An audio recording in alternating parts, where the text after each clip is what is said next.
Good afternoon, everyone, and welcome back. Our plan for this plenary session is to review and proceed with the adoption of the CRP document. We will considering one by one. The sequence proposed for the CRPs is as follows. CRP.4 on the in-depth dialogue. CRP.2 on the joint program of work on the links between biological and cultural diversity. CRP.3 on the recommendations of the Permanent Forum on Indigenous Issues. CRP.1 on the knowledge management component of the framework. Before we move to the consideration of the CRPs this afternoon, I would like to invite the Secretariat for an announcement. Secretary, you have the floor. Thank you, Mr. Chair. So I'm aware that there's a number of delegates who have received travel funding to participate in this meeting who have not yet been able to access these funds because the Swiss bank cards are not yet active. I realize that this is causing significant hardship to a number of these delegates. And I want to give you my personal apologies, and I take full responsibility for this this failure of the Secretariat to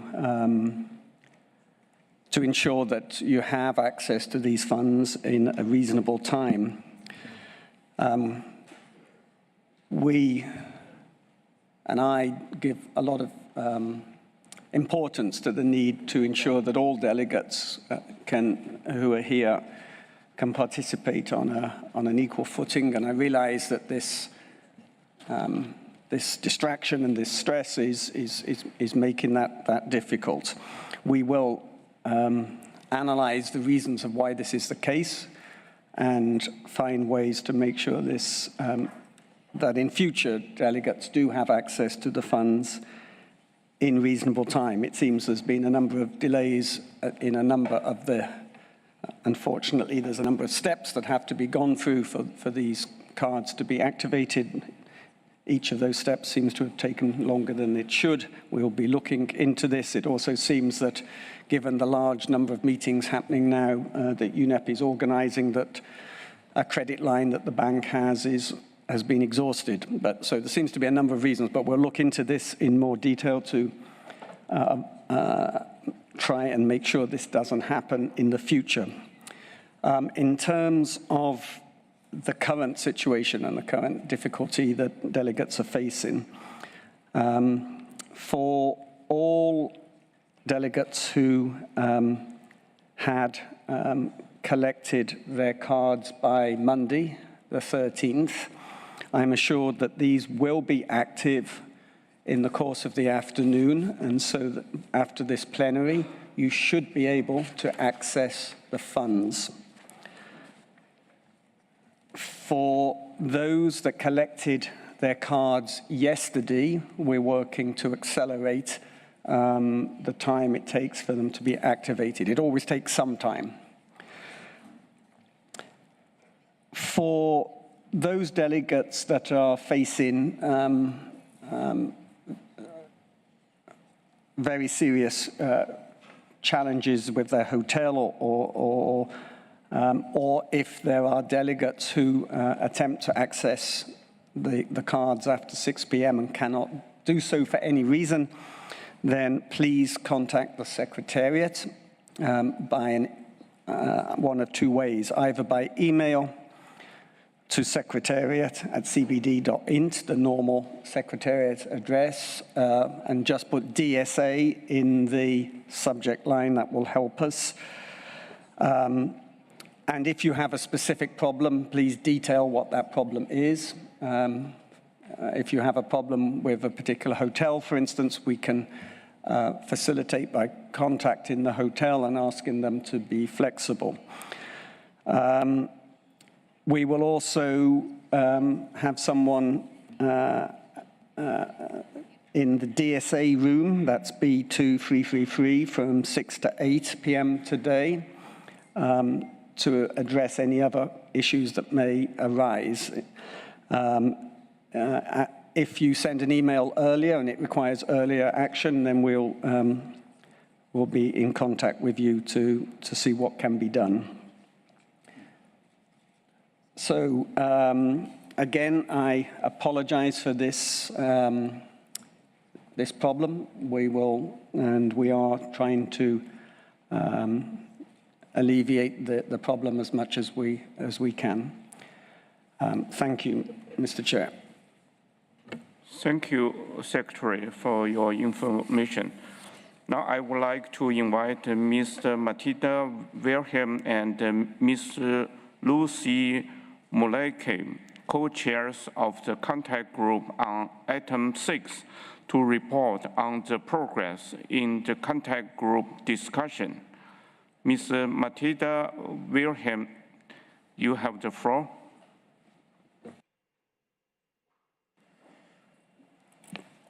Thank you, Mr. Chair.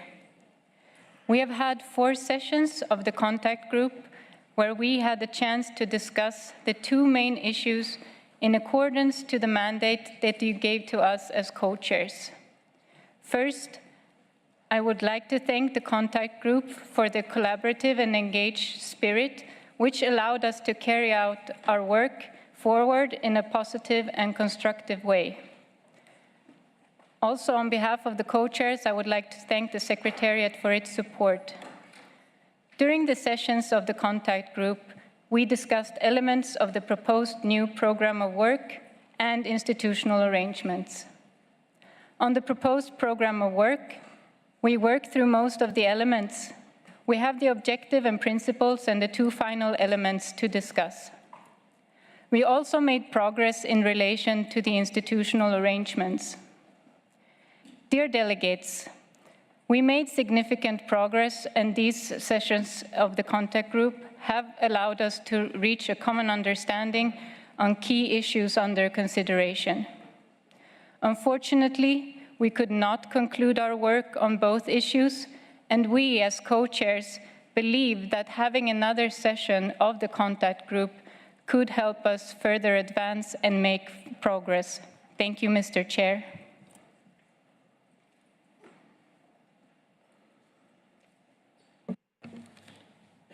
Thank you, co-chairs. I want to thank the commitment from parties and the co-chairs for advancing the negotiation on the new work program and the institutional arrangement. Your comments to this work speaks to the commitment reflected in the GBF. Now, I propose that we begin with a discussion with CRP4 on in-depth dialogue.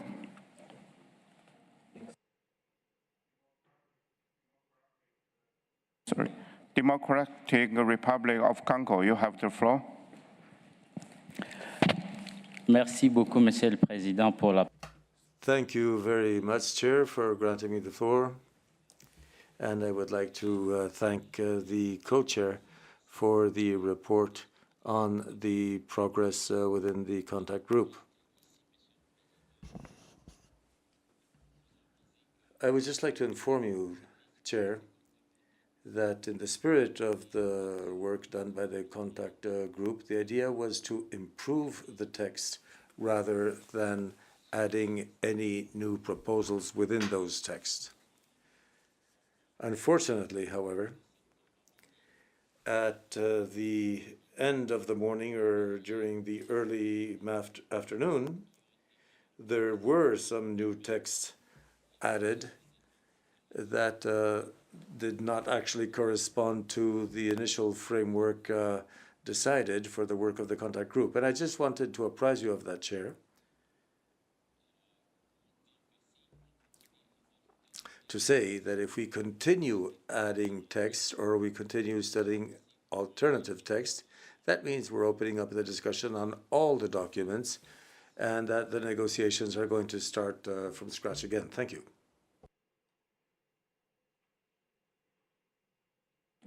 Thank you. It's noted. I will consult with the Secretariat.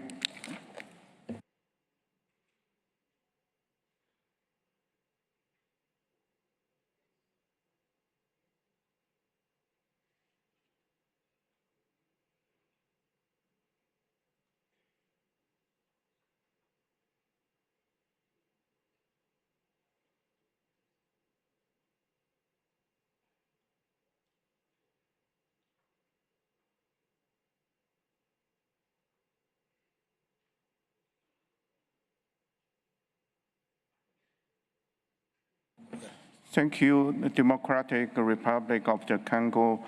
Your request is noticed after consult with Secretariat, since we get more requests from the co-chair for the contact group.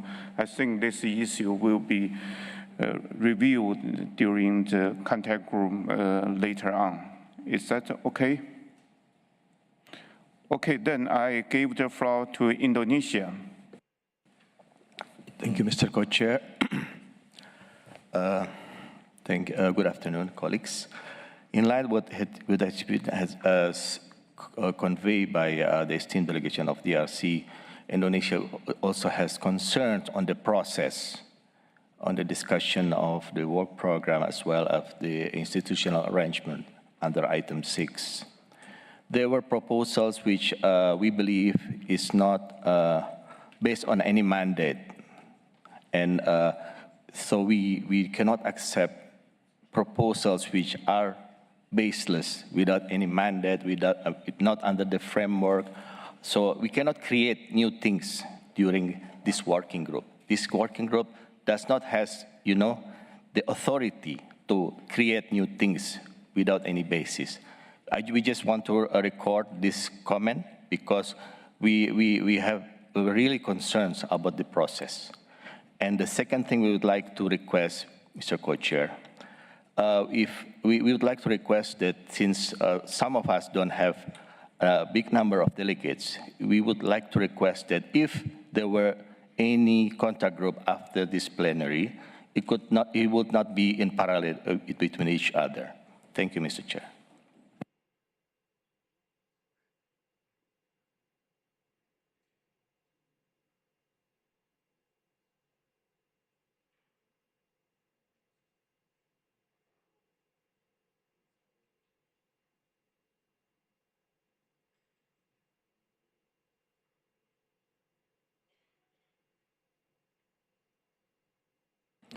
Thank you, Indonesia. Regarding your first question, I think as a response to distinguished representative from Democratic Republic of the Congo, that this issue will be back to the contact group later on. And regarding the second issue, is also raised during the Bureau meeting in the past day. Now, the conclusion is that since we have two working groups, AJ and DSI. So for each working group, there will be only one contact group at the same time, but it might be two contact groups for different working groups. So that may happen. Is that okay with you? Since we learned from the Secretary, for each working group, the participants are funded by different sources, so they have different sources for different persons.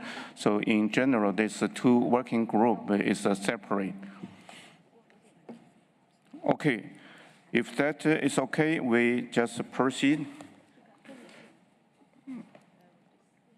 As you may remember, the in-depth dialogue included the presentation from 3 speakers, followed by a rich discussion on the role of language in transmitting traditional knowledge. The report of the in-depth dialogue will be part of the session report. Various parties welcomed the discussion and put forward the modifications to the new theme of the in-depth dialogue in CRP 4. Now, I would like to go through this document paragraph by paragraph. Let's start with the first paragraph. Are there any comments on paragraph 1?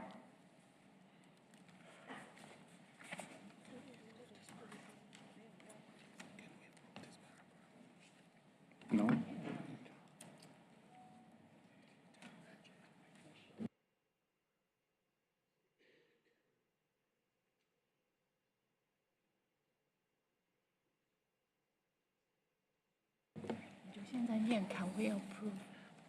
Can we approve the first paragraph? No. I see no objections. So then we go through paragraph 2. Can we approve this paragraph? Okay, I see no objections. The second paragraph is approved.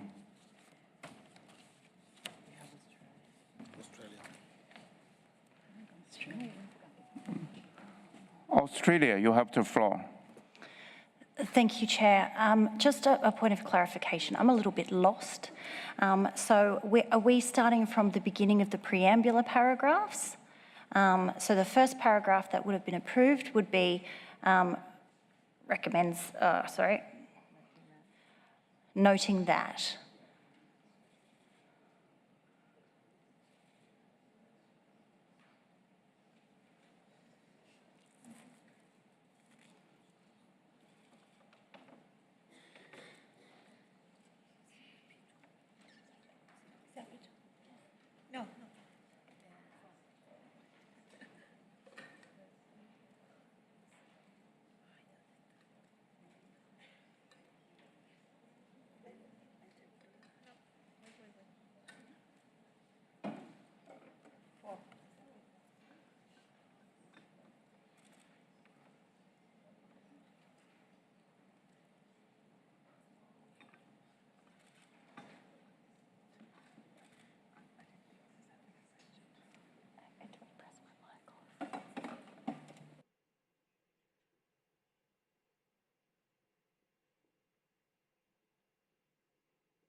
Thank you, Australia. Your question is, your understanding is correct. We start with the paragraph 1 is like recording the International Decade of Indigenous Language 2022 to 2030. Then we approve the paragraph 2.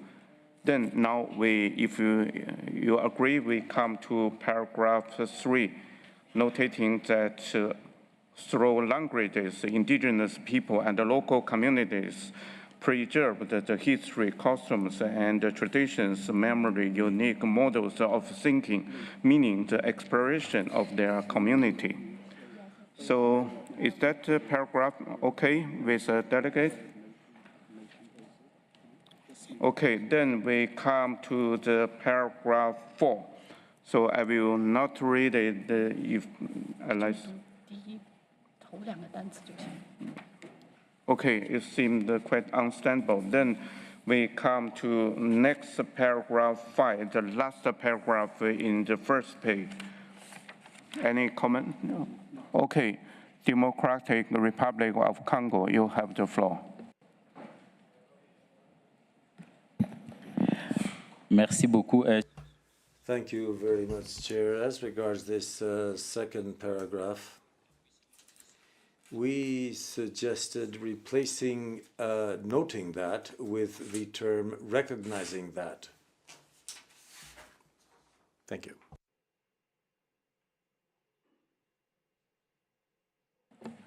Any objections to the DRC's comments? European Union, you have the floor.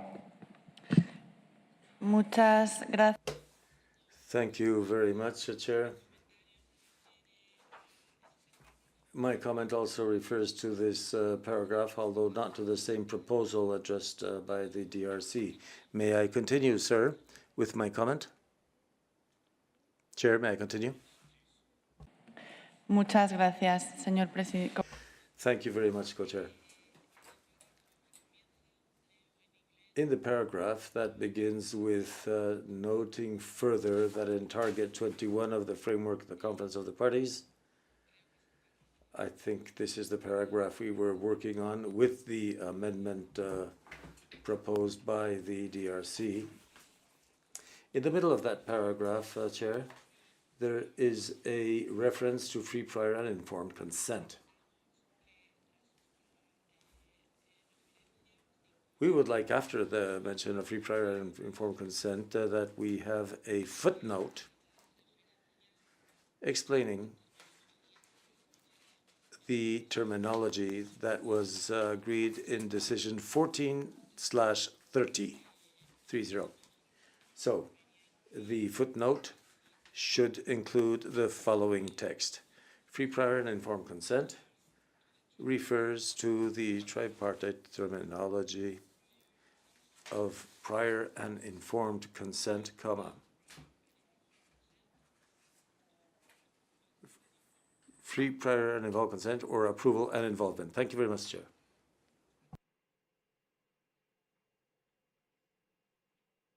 Thank you. It's noted.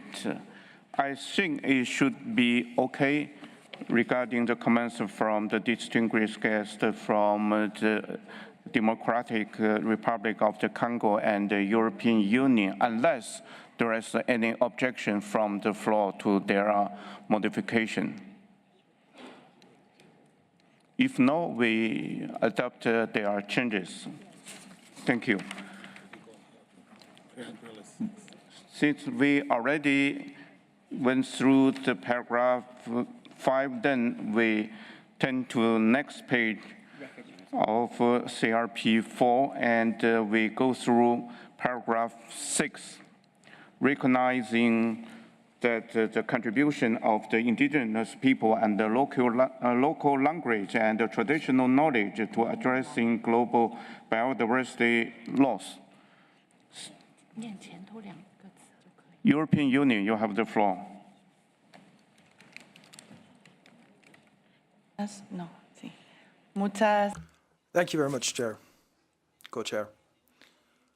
I appreciate having the floor again. Our observation is that there has been an insertion in paragraph 6, which includes new text at the end, and I'm referring to the last insertion in the final part of the text. And that text is also included at the end of paragraph 8.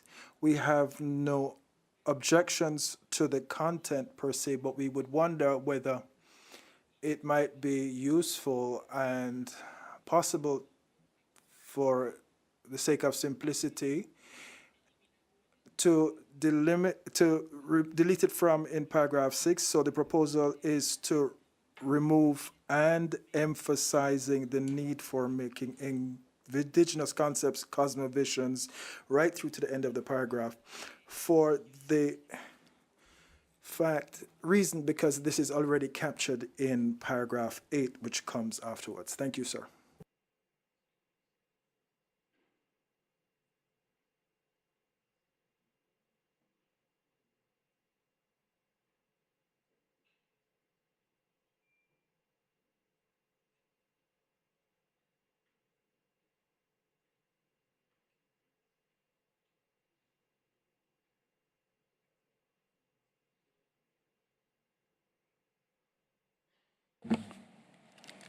So noted, I will be back to your intervention. Then I give the floor to Togo, then I'm back to your comments.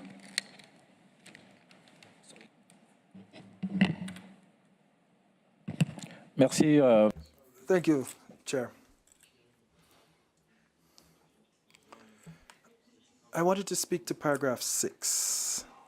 And our wish was to have in the penultimate line where it says, facilitate comprehension of cosmovisions and epistemologies, add local and indigenous and local concepts, cosmovisions, and epistemologies, instead of in processes under the convention, say in processes under the convention and its protocols. Thank you, sir. So it would be indigenous and local concepts and so on, and processes under the convention and protocols, and its protocols.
You can say that?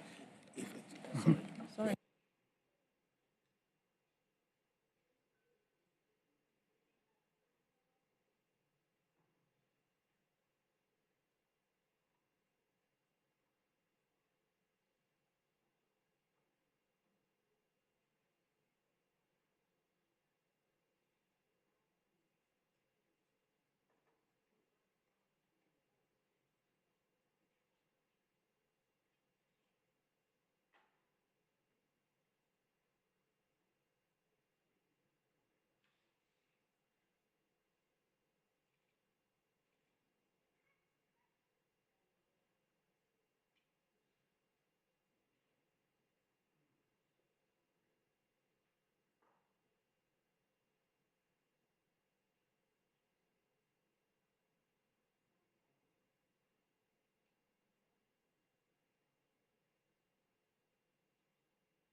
Thank you for the two interventions. Regarding the EU comments, I would like to suggest that we delete in the end of paragraph from and emphasizing the need for making indigenous concept cosmovisions and epistemologies more understandable for parties and all actors involved in process and the convention, since it's duplicated with paragraph A. So we suggest to delete it.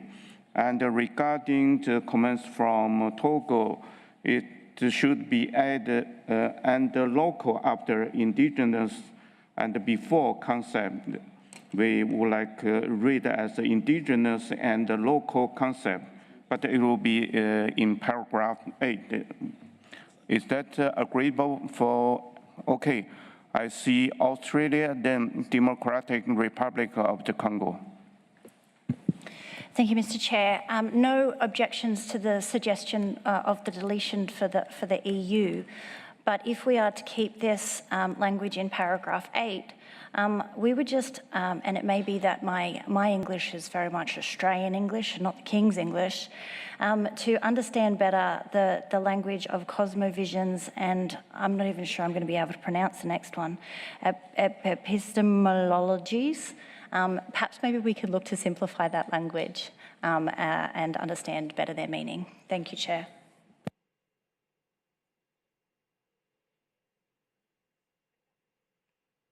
Okay, then Democratic Republic of the Congo. Merci beaucoup, Monsieur. Thank you very much, Chair.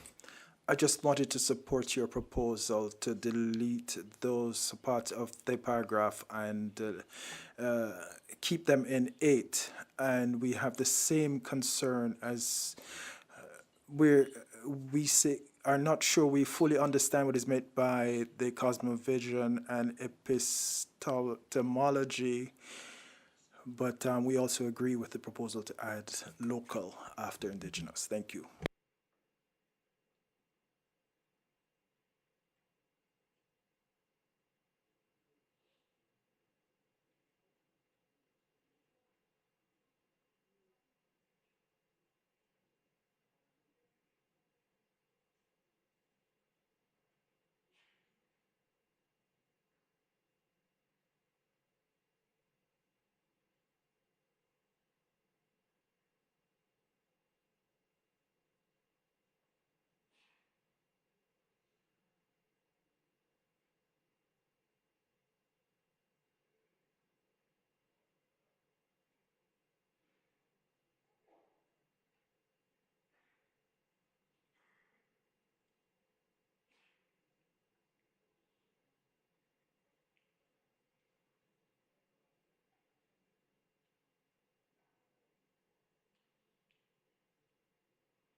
Okay, thank you. So I would like to suggest the first Secretariat, you have a suggestion taking into previous comments. What is your suggestion, please?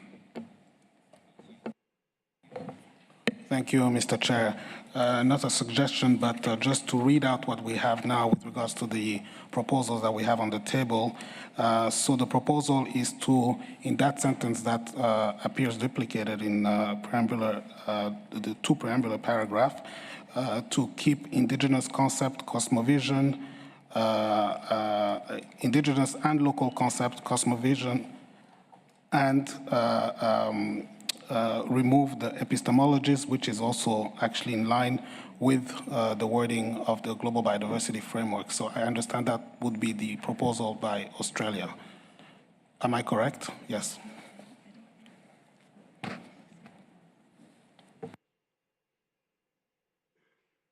Any objection to the Secretariat's modification? If now, I give the floor to Togo, followed by Norway.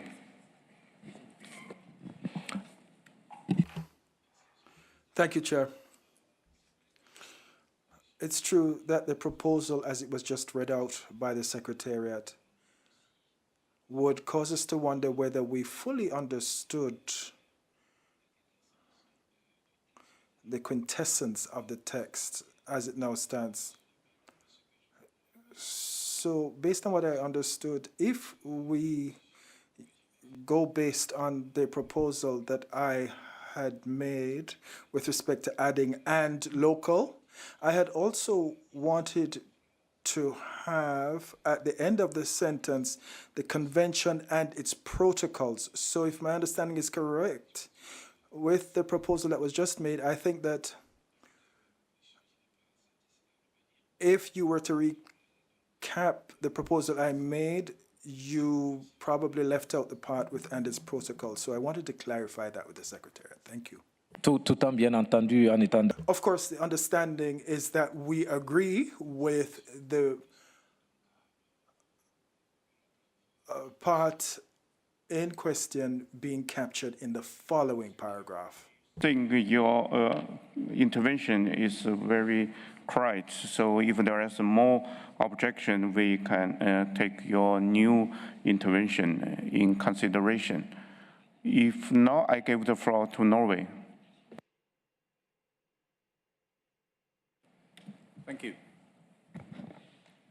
I think, or Norway thinks that, these concepts describe precisely what indigenous peoples and local communities' worldviews and ways of working in the world, ways of maintaining nature and maintaining biodiversity, describes precisely why they add value to the work of the convention. So while we could refer to language adopted in the GBF, if that comes close, that's an opportunity. But otherwise, it's not incumbent on the parties to have indigenous peoples explain these issues to us. This is something indigenous peoples and local communities do every so often inside events and every other opportunity, describing why this is part of their way of life and why that adds value to the convention and the GBF. So our proposal is to not meddle with these concepts, which scientifically and otherwise describe well the added value of indigenous peoples and local communities' contribution to the GBF and the CBD. Thanks.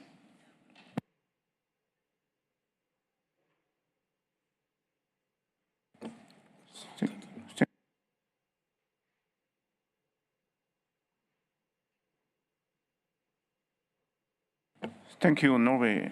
Noted your intervention. Now I give the floor to Canada. Thank you, Co-Chair. So in order to find an agreement between everyone, we would like to suggest, instead of concepts, cosmovision, and epistemologies, knowledge systems, which encompasses all of the three. Thank you, Chair.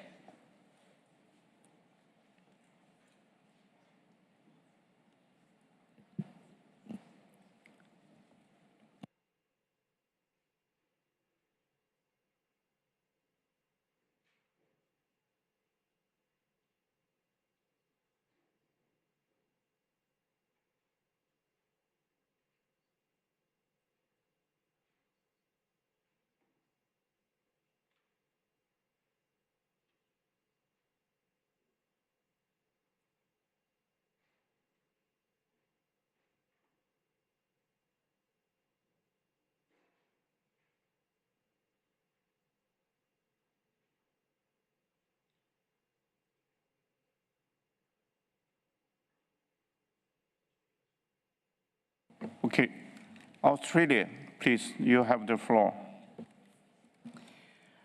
Thank you, Chair. I think that Canada's solution just now was very eloquent. And I would like to just draw out that the paragraph itself is actually about helping parties to understand these concepts as they apply to Indigenous peoples and local communities. So clarifying the text goes a long way. So thank you, Canada.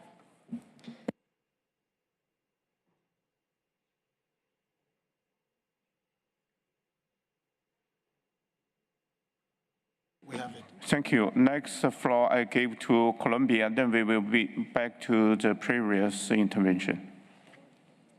Thank you, Chair, and thank you, Canada, for the proposal. We also agree with that the knowledge systems can be the best concept to include in this paragraph instead of cosmovision and epistemologies. Thank you.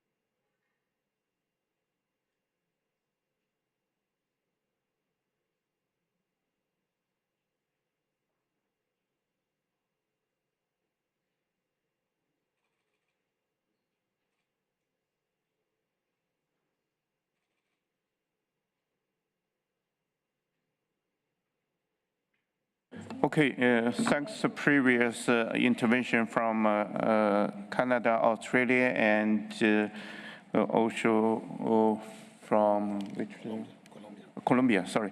So after consult with Secretary, we think if there is no objection to your comments, we can take it. Guatemala, please. Muchas gracias. Thank you very much, Mr. Co-Chair.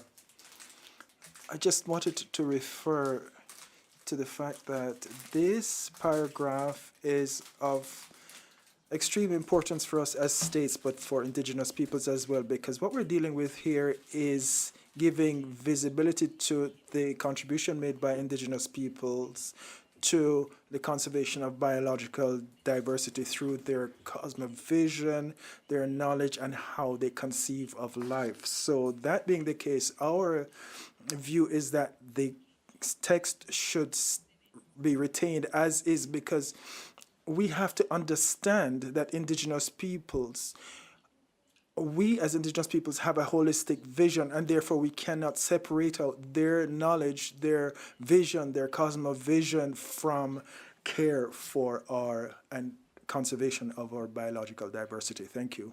Let me consult with the Secretary.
Okay, thanks for your comments. Now I give the floor to my co-chair, Ms. June, the Indigenous co-chair. You have your comments to the intervention. Thank you.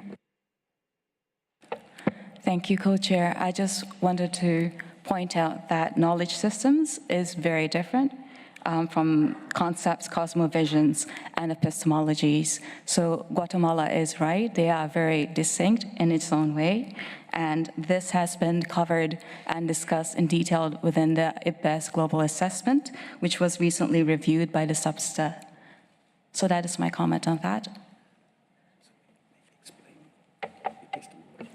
Thank you. So, sorry, just to add, epistemologies is the ways of knowing. So the ways that indigenous peoples understand the world. Cosmovisions is the overall visions that they have of, the past, future, and present. And the concepts of understanding the world as such. In my training, knowledge systems is not an inadequate term to cover these very distinct and very important terms that reflect indigenous ways of knowing and living. So the title of the IPBES Global report that I've mentioned is the methodological assessment regarding the diverse conceptualization of multiple values of nature and its benefits, including biodiversity, ecosystem functions, and services.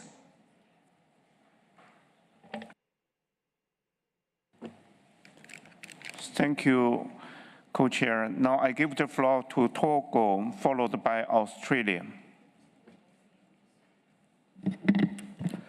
Thank you, Chair. Actually, we asked for the floor so that we could see if we could support Guatemala's intervention.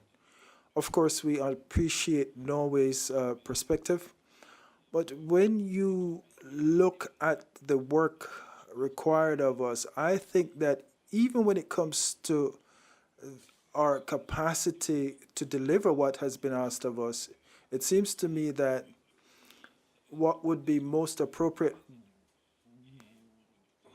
is to have this done by the state. So we shouldn't make too much of a separation between local communities and indigenous peoples and the state per se. So as far as I'm concerned, technically, the level where the work can be best done is at the state level, and states can contribute to this. So when you look closely at the text, it doesn't say states alone. There are other stakeholders as well. Of course, this would include indigenous peoples and local communities. So as far as we're concerned, this has meaning in the text as it's proposed to us. So we should support the proposal that it not be deleted, and we would like to see the text retained as is. And of course, please remember our initial proposal. Thank you. Thank you. Then Australia. Thank you, Mr. Chair. I just want to take the floor to say thank you very much to the Indigenous co-chair for the explanation. That helps very much. We'd be happy to go with the original text with that explanation, and I look forward to learning more about it. Thank you.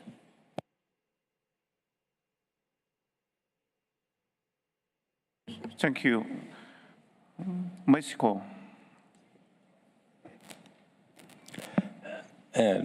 Muchas gracias. Thank you very much, Chair.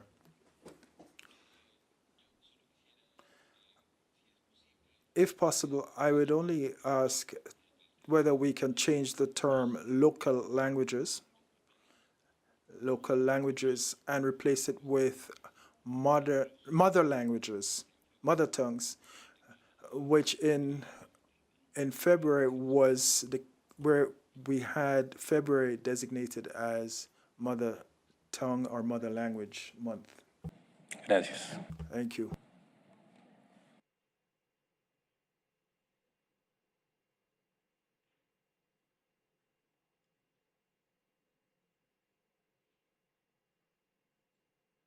Okay, since we have different groups for two voice, we need compromise. So if there is no objection, we would like to keep the original words with additional reference to local and its protocols as a complement. Democratic Republic of the Congo, you have the floor.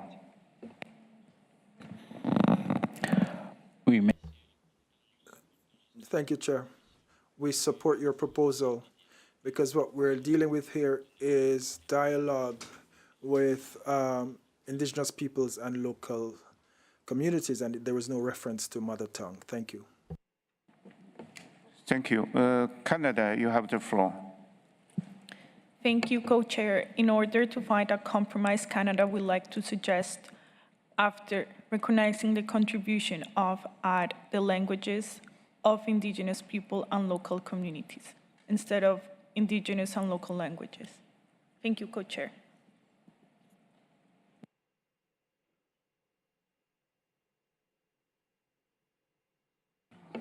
We think it's okay unless there is any objection.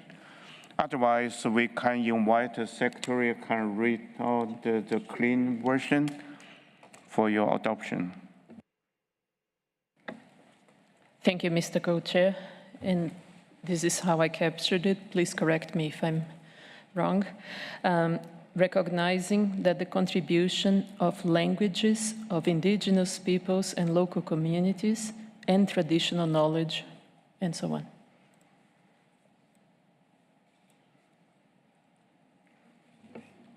Any objection? I see no objection. Then we can go through this paragraph. Then we move to paragraph 7. Recognize also that diverse language and knowledge system reflecting the strong and collective relationship of indigenous people and the local communities. Democratic Republic of the Congo, you have the floor. Oui, Monsieur le Président, c'est juste à la fin. Thank you, Chair. Just at the end of that paragraph, we would like to suggest after the word resilience or social resilience, that we also add the word economic and ecological or environmental.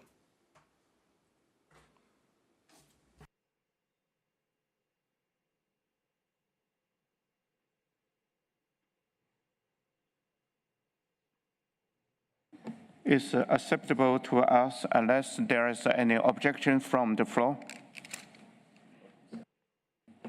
If not, we take the intervention by Democratic Republic of the Congo. Then we go through paragraph 8, recognizing further the relevance of the joint program of the work on the links between biological and cultural diversity and target 22 of the framework. Any intervention for this? Yeah, we already had some change before, right? Okay, so we move to OP1. Yes. OP1, invite parties to fully acknowledge the role of indigenous and the local language, including the role of indigenous women and those from local communities. Any comments on OP1? Togo, you have the floor. Thank you very much, Co-Chair. Our statement aims at taking due account of previous modifications in the text so that there can be consistency in the form. The idea, therefore, would be to maintain the same wording as was adopted in para 7, which states the languages of indigenous people and local communities. I hope you understand my suggestion. Thank you. Interpreters would kindly request that the text be put up on the screen if at all possible. It would be very useful. Thank you. Russian Federation, you have the floor. Спасибо, господин председатель. Thank you very much, Chair. Request. I understand that it will make it probably a little bit longer, but when we refer to Global Biodiversity Framework, we would prefer every time to have a full name to avoid any misunderstandings or any different understanding of what framework means. So, and that's to do across the documents. I understand that Secretariat editor probably advised differently, but we prefer to see the full name. Thank you.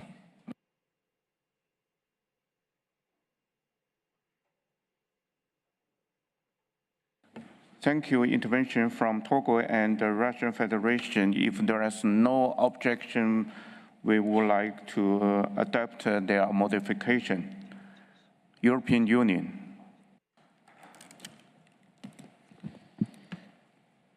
Muchas gracias. Thank you very much, Chair.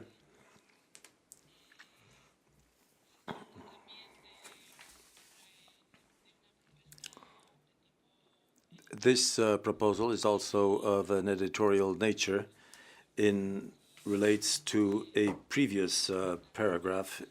If you allow me to comment on that so that we can assess the content.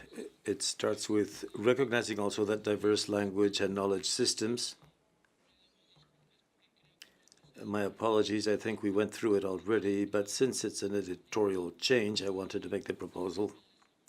And that is on the second line, when there is a mention of collective relationships of indigenous, and I think there should be indigenous peoples and local communities. Thank you. Presidente.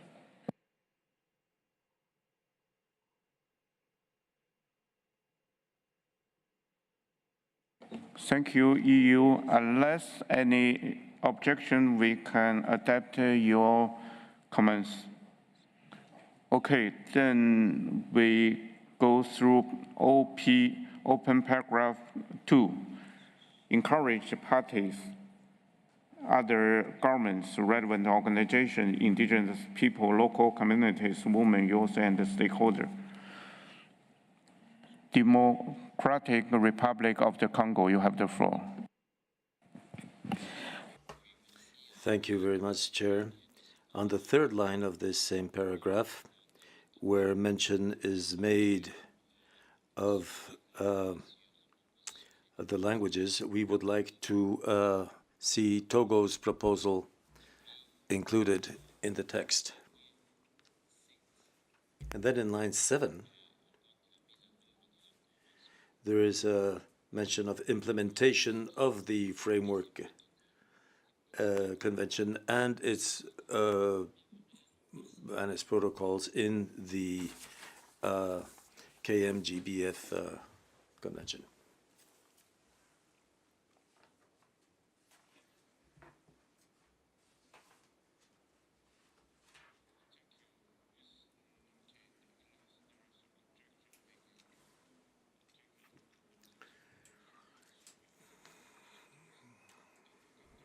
To Australia.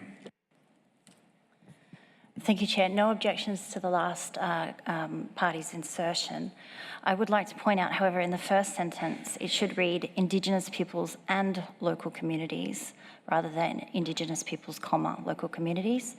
And we feel that there's something missing at the end of that sentence, or in the middle of the sentence, local communities, women, youth, and other relevant stakeholders, just to make sure that that's clear. Thank you, Chair.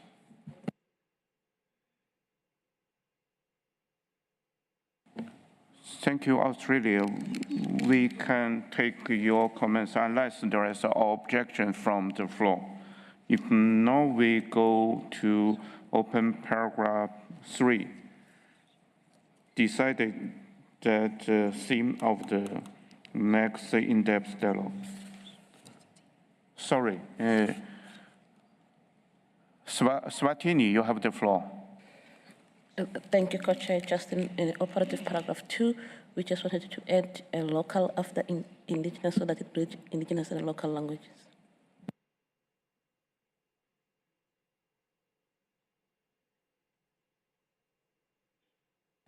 So we can take your comments unless there is any objection.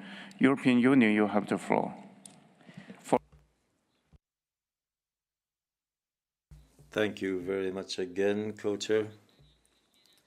My comment refers to operational paragraph 3. Have we gone that far yet? Or are we back in operational 2? We already on paragraph 3, but we have some comments for the previous one. Yeah.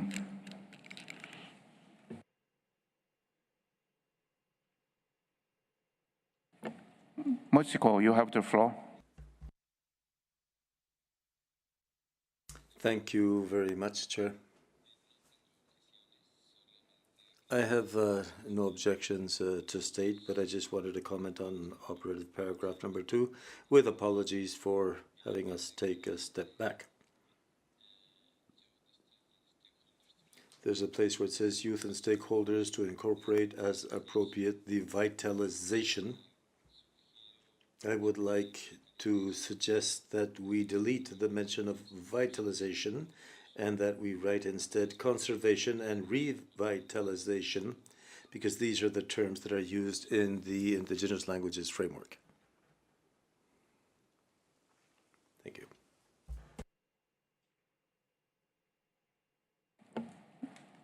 So I give the floor to الرئيس. أعطي الكلمة لكندا ثم نعود إلى مداخلتكم. شكرا سيد الرئيس.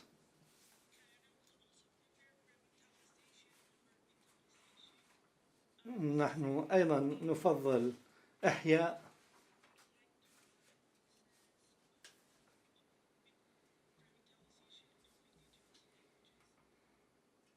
لغات الشعوب الأصلية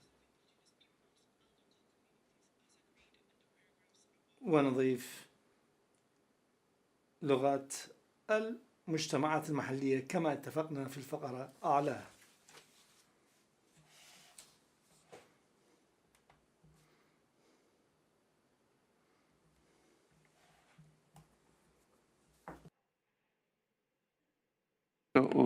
Sorry, Canada.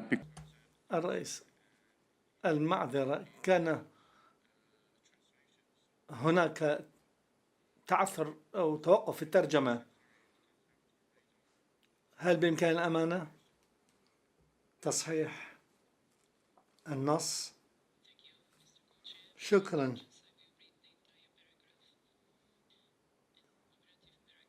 فقرة المنطق الثانية التعديلات.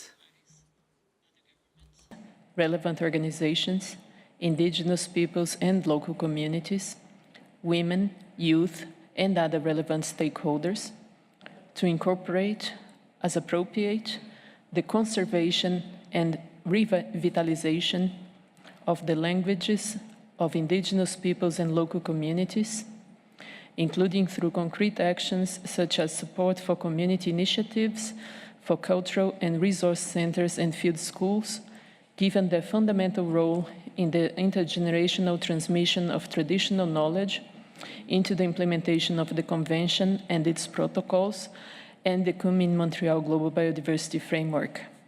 And then it continues until the end without any changes. Okay, the Mexico intervention also be integrated. So any objection to OP2? If now we go to OP3, actually we were already in OP3, but any comments? If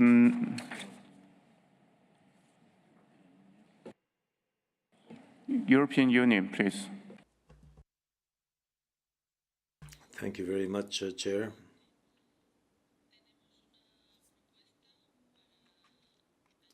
The EU has a proposal to add one word in the next to last line of this paragraph. Before the next line, before the mention of indigenous peoples and local communities, we would like to add a comma and add including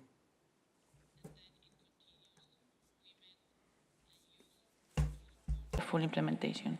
Including women and youth, and to support implementation. So the proposal is to have a comma and then including women and youth in order to make the proposal for dialogue more specific. Thank you, Co-Chair. Thank you. Is acceptable to any parties? If no, we adopt your comments. Then if there is no more intervention, I would like to say the CRP4 is approved. Thank you. Thank you.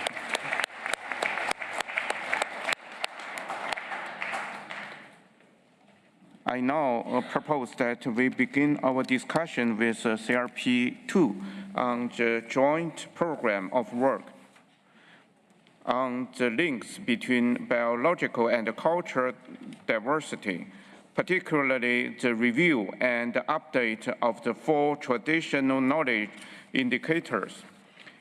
Our initial discussion of this matter took place on Monday morning. With the support of the Secretariat, I have incorporated the proposed modification to the draft recommendation now reflected in CRP2, which is currently at your disposal. The process of monitoring the framework of the GBF is expected to be concluded at COP16. The contribution of this body on the indicators related to traditional knowledge and the indigenous peoples and the local communities would complement the work on this matter. I would like to go through this document paragraph by paragraph. So let's start with the paragraph 1.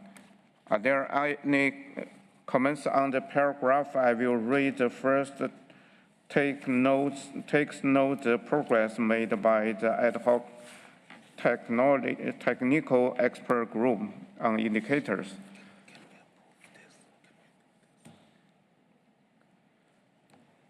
So I see no request for the floor. Then we go through paragraph 2. Notice that the proposed global indicators collected from binary responses related to target 22.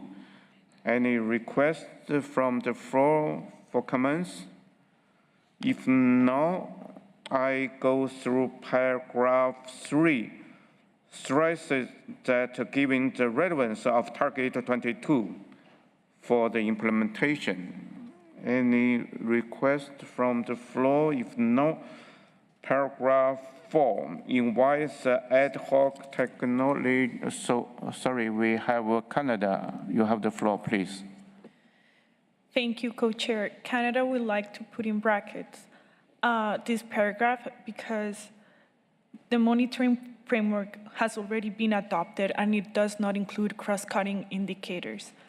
We cannot support the reopening of the agreed-upon monitoring framework. We hope we can work to operate, I cannot say these words, operationalize it. So we are very supportive of a discussion on the global indicator on target 22. We're concerned about it being a cross-cutting indicator. Thank you, Co-Chair.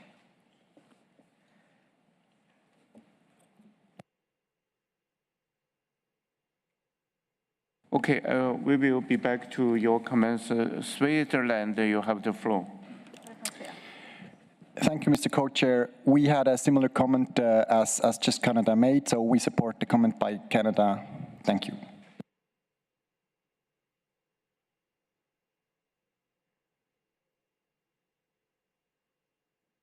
Okay, both intervention from Canada and Switzerland will be incorporated unless there is any objection. If no, we go through paragraph 4, invites ad hoc technical expert group on indicators. It's a long paragraph. United Kingdom of Great Britain. Thank you, Mr. Chair. If I'm just asking for clarification, are we going to go through this section by section under paragraph 4? And if so, I have comments related to subpoint B, but I can wait if you'd like to start at subpoint A.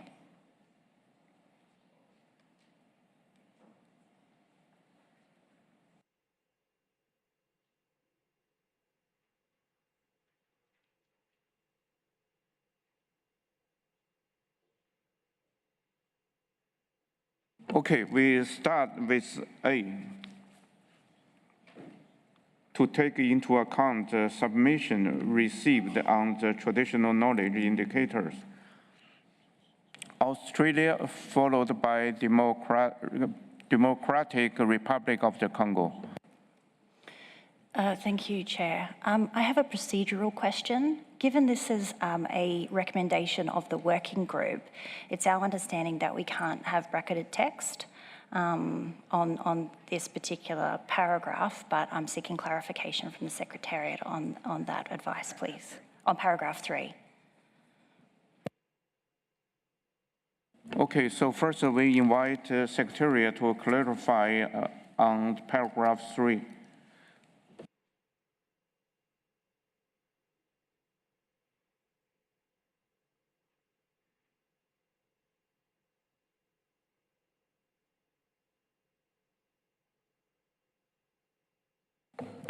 Thank you, Mr. Chair.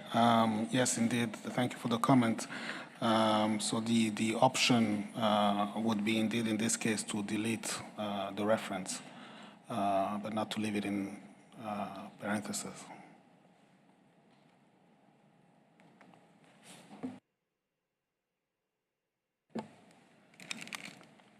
So it's acceptable for everyone. We delete this paragraph 3.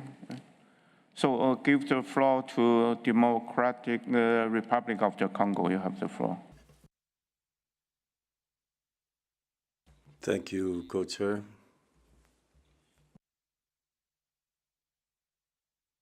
would like to refer to subparagraph 1 of paragraph A as far as the management of traditional knowledge indicators. We understand that there are 4 such indicators, but that work on that subject is still ongoing, whereas here mention is made of one of the 4 traditional knowledge indicators. So I would like a clarification, Chair, as to whether the 4 indicators have been settled already or not. Thank you. Thank you.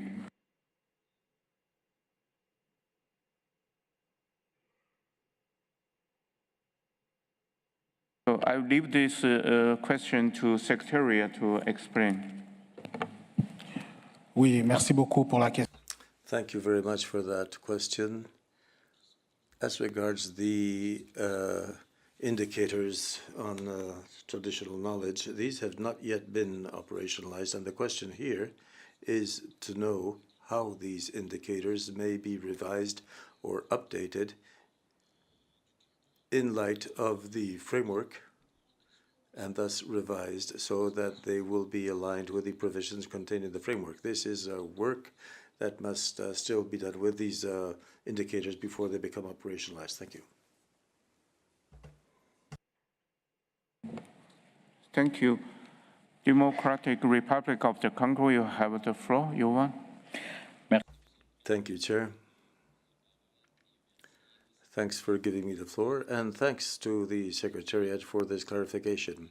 In that regard, my proposal is to delete the letter I in front of the indicator and just mention that it's one of the traditional knowledge indicators, rather than one of the 4.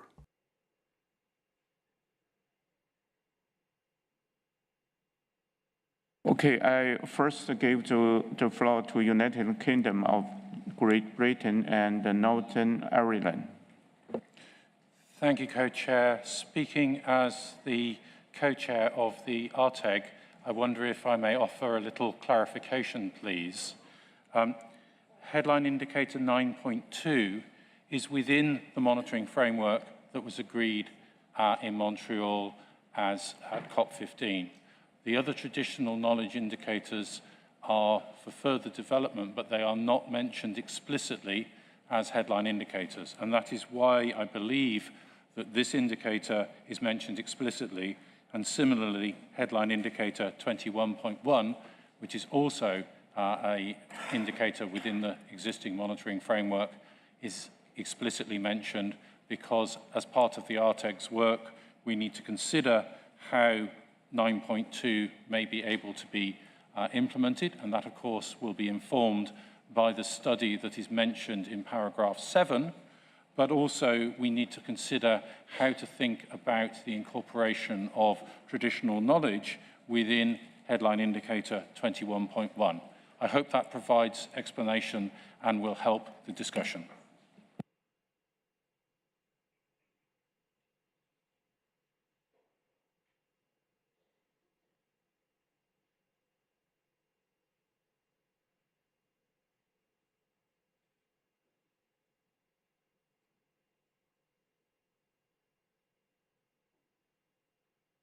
So, if agreed, then we move to.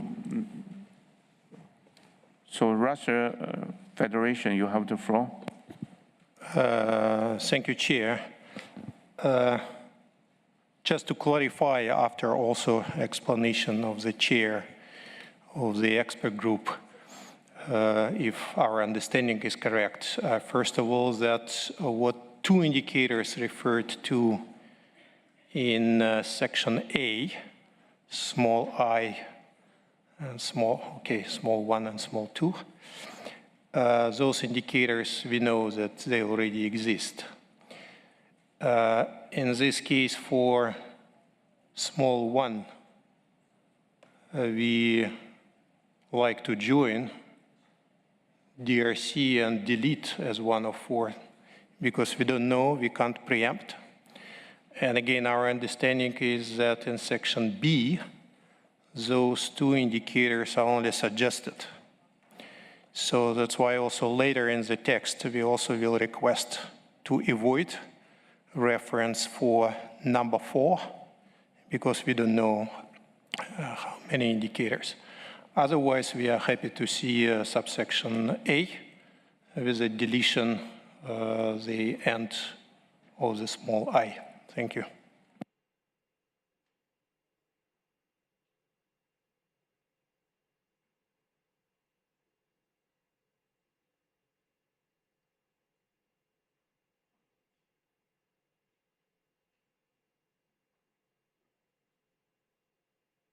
Okay, noted. Can we agree we move to paragraph 5? Brazil, UK, and Russia. Thank you, Chair. And my understanding is that we're going to address section by section of paragraph 4. So we have comments on section B, but I ask for a clarification as to whether I would need to present those comments now or wait until we finish section A. Thank you.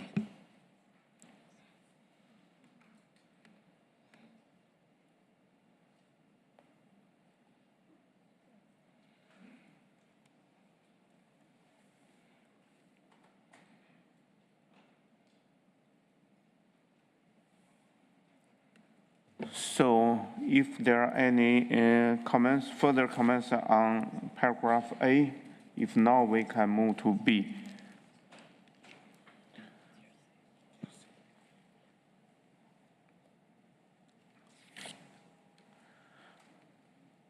Democratic Republic of the Congo, you have the floor.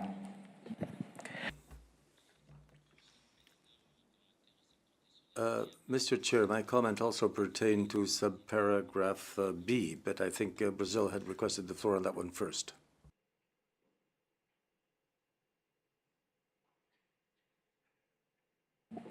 So if we have no any further comments on A, then we go through B. Brazil, you have the floor first.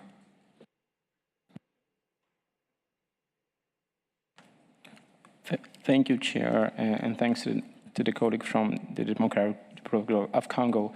So regarding section B in paragraph 4, we were a bit puzzled by the new language around little 1, trends in land use change and land tenure, as we feel that this might go beyond the scope of target 22. So we would suggest deleting B and little 1. Especially when we talk about headline indicators, we think that the headline indicators should address the main objective of each target. And the issue of target 22 refer more to how to ensure the full and effective participation. We would suggest then trying to merge the chapeau of section B with little 2. This could be rephrased as follows. To consider gaps in relation to target 22, comma, including on trends in the degree to which traditional knowledge and practices are respected through the full integration and the full and effective participation of IPLCs in the national implementation of the framework. We would further suggest deleting the expression safeguards, because from our perspective, it lacks clarity here, and we do not have the reference to safeguards in target 22. So basically, we would suggest language that is more consistent with the target itself and not to be overly prescriptive with regards to the way the ATEC is expected to conduct its work. Thank you.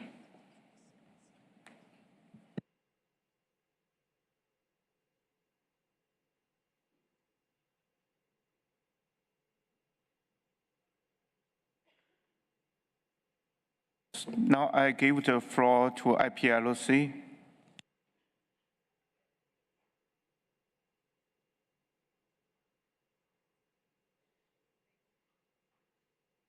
Twenty-seven IPLC.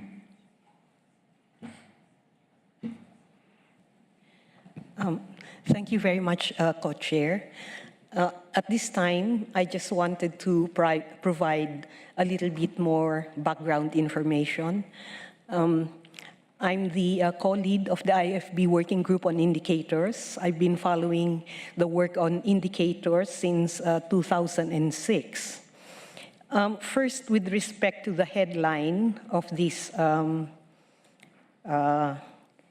paper, indeed, it's the update of 4 adopted traditional knowledge indicators, because COP, through various decisions, has adopted 4 traditional knowledge indicators. With respect to the little I under A, 9.2, which is on traditional occupations, is one of the adopted indicators by the parties, status and trends in the practice of traditional occupations. With respect to little I and little I 1 and 2 under B, the language of the indicators here are the exact language of the indicators adopted by COP. So it is not having revised or changed the language, but just copying the language as adopted by the Conference of Parties. Therefore, it is really through the new program, through the work of ATEG and also the advice of this working group, that further work on those 4 adopted indicators, because the COP decision is for this body to review and update, and the report from this body will go to ATEG and SBSTA 26 for their consideration. Thank you. Thank you. Then I give the floor to UK. Thank you very much.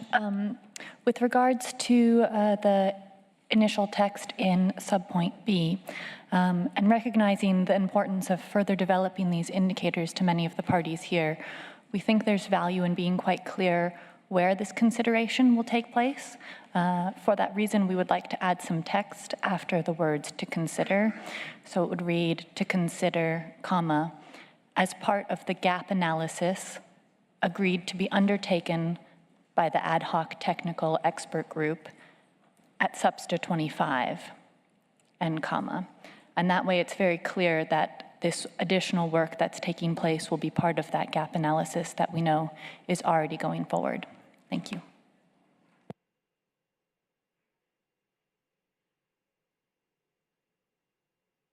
Thank you, UK. Now I give the floor to Democratic Republic of the Congo. Merci. Thank you, Chair.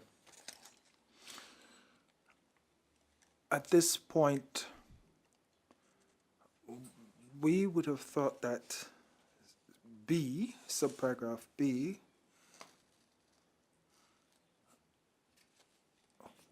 should be considered as small Roman 3 under B. That is to say, where we're planning to add the indicators, the day before yesterday when we had our plenary, we saw that there was a need to add an indicator on access of indigenous peoples and local communities to financing, to increase the diversity under the KMGBF. So my proposal is that we recraft the language in B here and have it under, as a little Roman 3 under B, that is to say, trends in access to financing by indigenous peoples and local communities to facilitate implementation of the Kunming Montreal Global Biodiversity Framework. Thank you. Thank you. The interpreter corrects himself. That was D for Delta and not B for Bravo.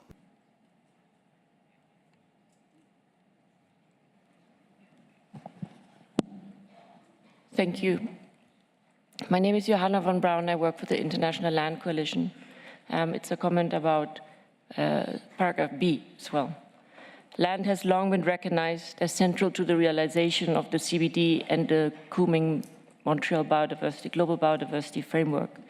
In decision 15/5, the COP invited the ad hoc open-ended working group on Article 8J to continue the development of the TK indicators. Likewise, in COP decision 15/4, parties said the framework's implementation must ensure that traditional knowledge is respected and documented and well preserved. Despite the cross-cutting importance of land tenure, there is currently no headline indicator on land, an important gap that could undermine our ability to monitor several of the framework's targets. During the negotiation of the KMGBF, it was suggested that adding a land indicator would be too burdensome, but we believe otherwise.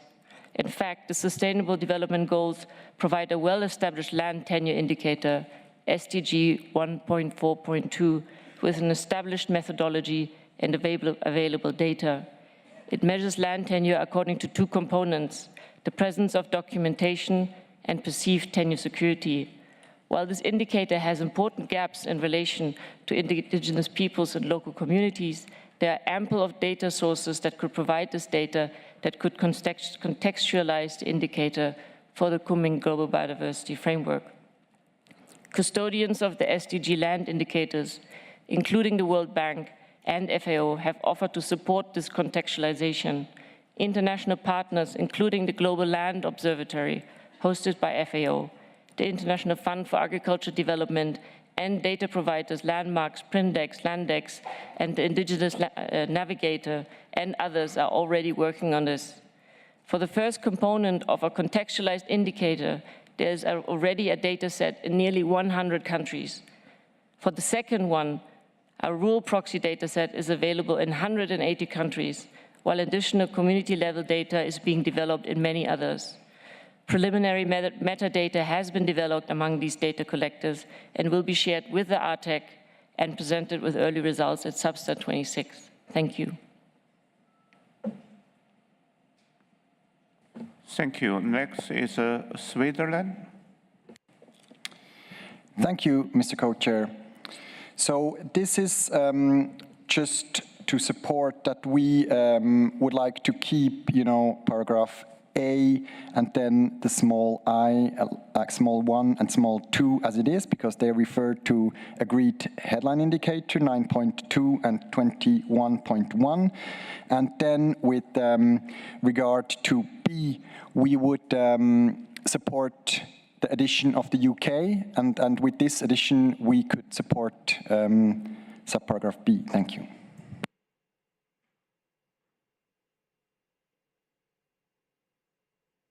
Russian Federation.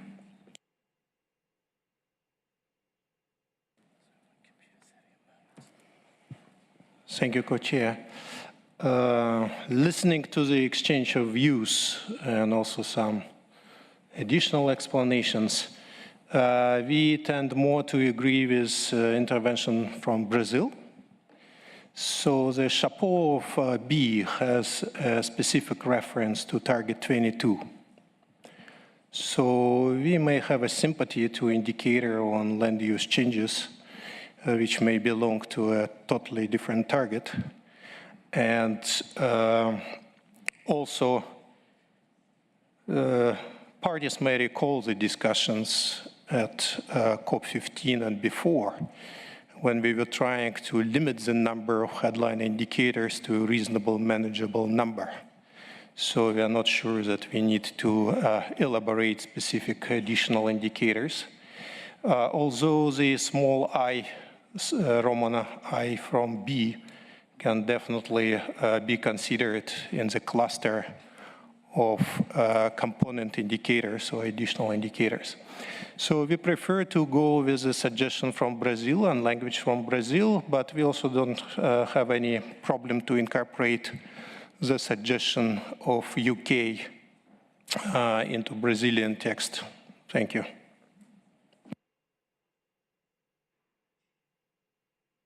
Thank you, Russian. Now I give the floor to FAO.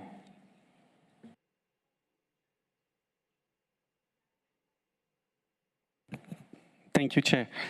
I'm Maud Dante of the Food and Agriculture Organization of the United Nations.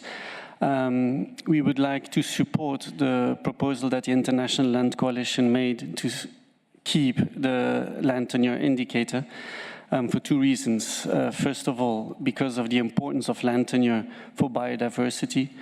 And secondly, as in the International Land Coalition already said, extensive work has been ongoing on this, and it is certainly not a cumbersome addition to the global biodiversity framework with regards the amount of work. Thank you. Thank you. Russian Federation, you are asking another floor? Yes, thank you. Again, listening also the explanation from FAO. And as I mentioned, we are not against this indicator. We are not supportive to have it as headline indicator. So, but as a compromise, we can disconnect this indicator from target 22. And we don't mind if we have a new BBs or whatever B section or new C, which will be specifically talking about this indicator, and leave it for opportunity for indicator expert group to consider it, as well as subset 26 to consider it, but without specifying that it's a headline indicator. And then we will leave it up to the work of the expert group, as well as subset 26 to decide where subset would like to place this indicator. So, but that will allow us to keep the language of indicator in the text, but in a different line. So if this alternative may work, we will be happy to support it. Thank you, Brazil.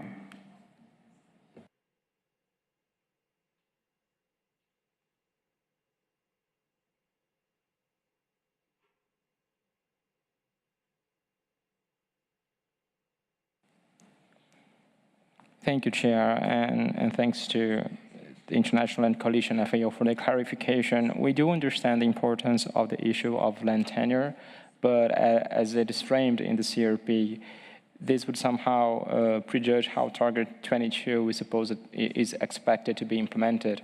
And there are many other elements in Target 22 that would not be captured by the issue of land tenure. For instance, the issue of land tenure is also important for Target 3 of the GBF and Target 2 as well. So that is why we fear that by already prejudging that land tenure would be a headline indicator for Target 22, this somehow would downplay the importance of this topic for other targets, or in some ways would prejudge the implementation of Target 22.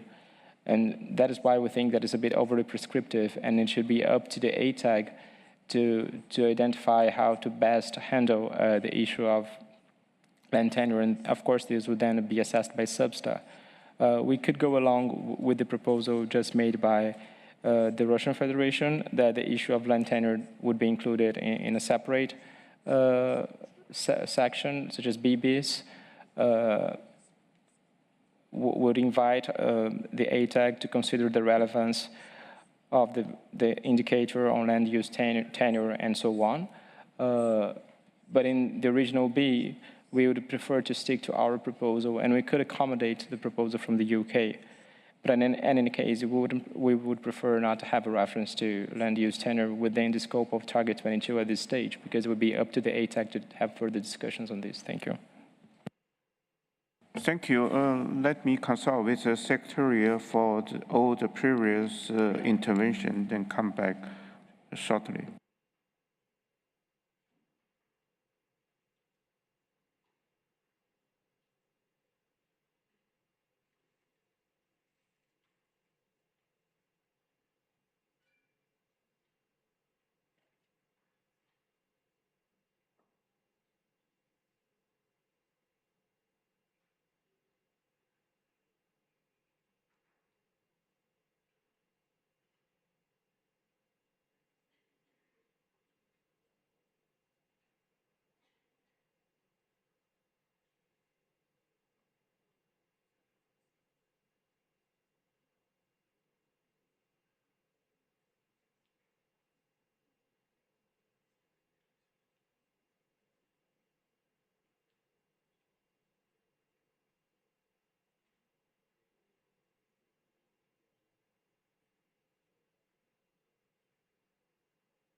Okay, thanks for your intervention. Now I would like to ask the Secretariat to provide a compromise version to read out for your reference. Thank you, Secretariat.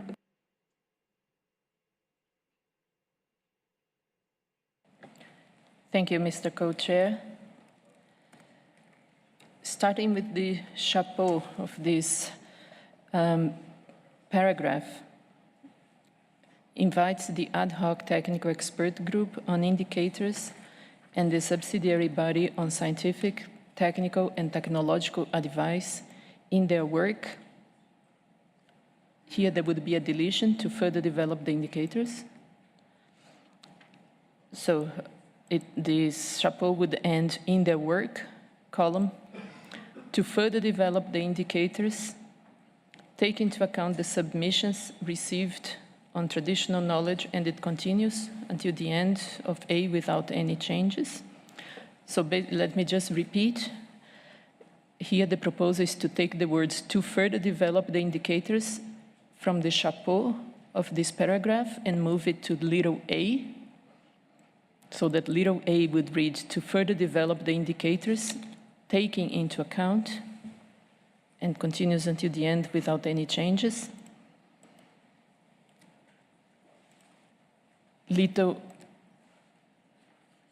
I would have a deletion. There was a proposal to delete the last part of little I, the words "as one of the 4 traditional knowledge indicators." I'm not sure if the co-chairs have already agreed to a way forward for this. I did not hear any changes on little 2I.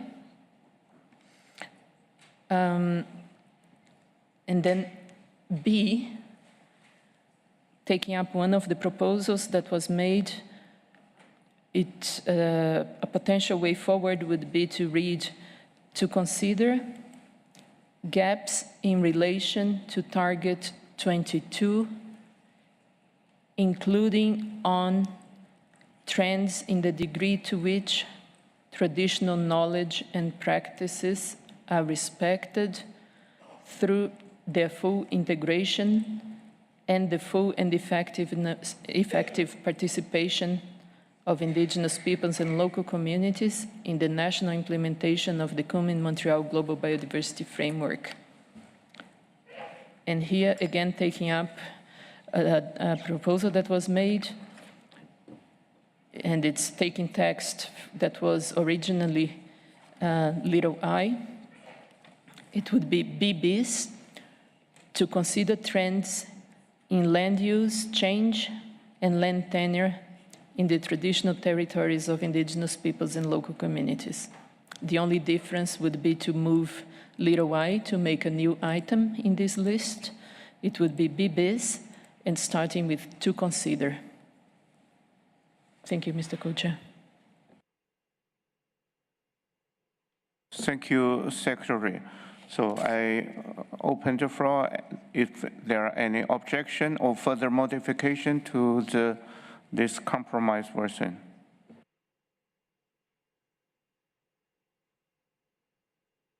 European Union. Muchas gracias. Thank you very much, Co-Chair. We would like to ask for clarification with respect to the proposal we just heard, and more specifically, the new sub-paragraph B bis as it's being proposed. Our understanding is that it would say "to consider trends in land use change" and so on. But we still need to know, considered in which context could we include "to consider the development or headline indicators or other," consider the development of headline indicators on trends on, and then continue as before. Our understanding is that it would make it more understandable and complete, the proposal. Thank you.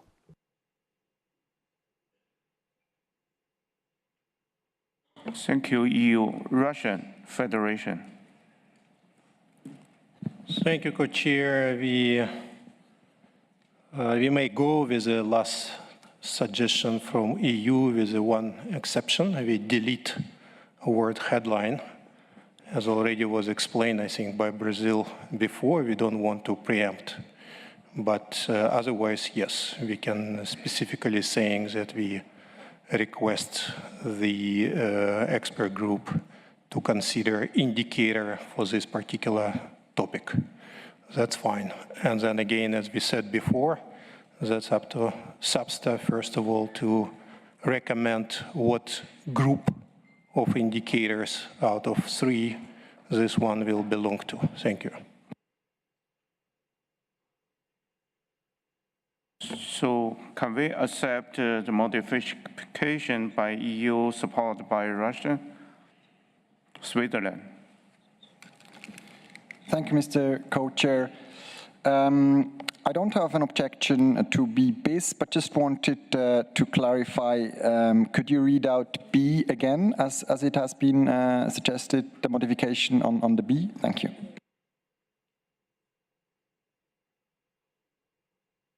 Okay, Secretariat, please read out again the latest version.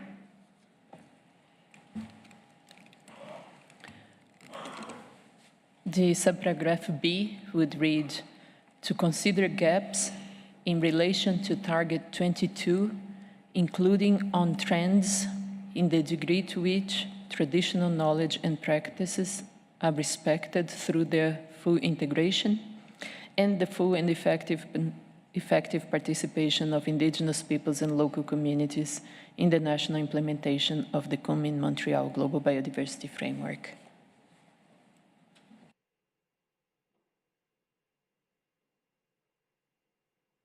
Any requests from the floor? Then Brazil. Thank you, Chair. And thanks to the EU for their proposal, we could go along with their proposal, but we would then suggest, as highlighted by the colleague from the Russian Federation, to keep a more general reference to indicators. Consider the development of indicators. Thank you.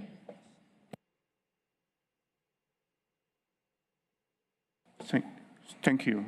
Noted. Then if there is no request, we can say we all agree on the new modification by the Secretariat. Then we move to C, to ensure the indigenous people and the local communities. Any objections?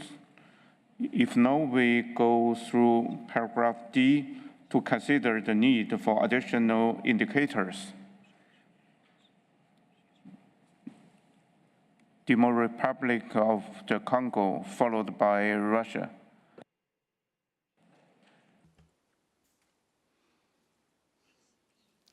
Thank you, Chair.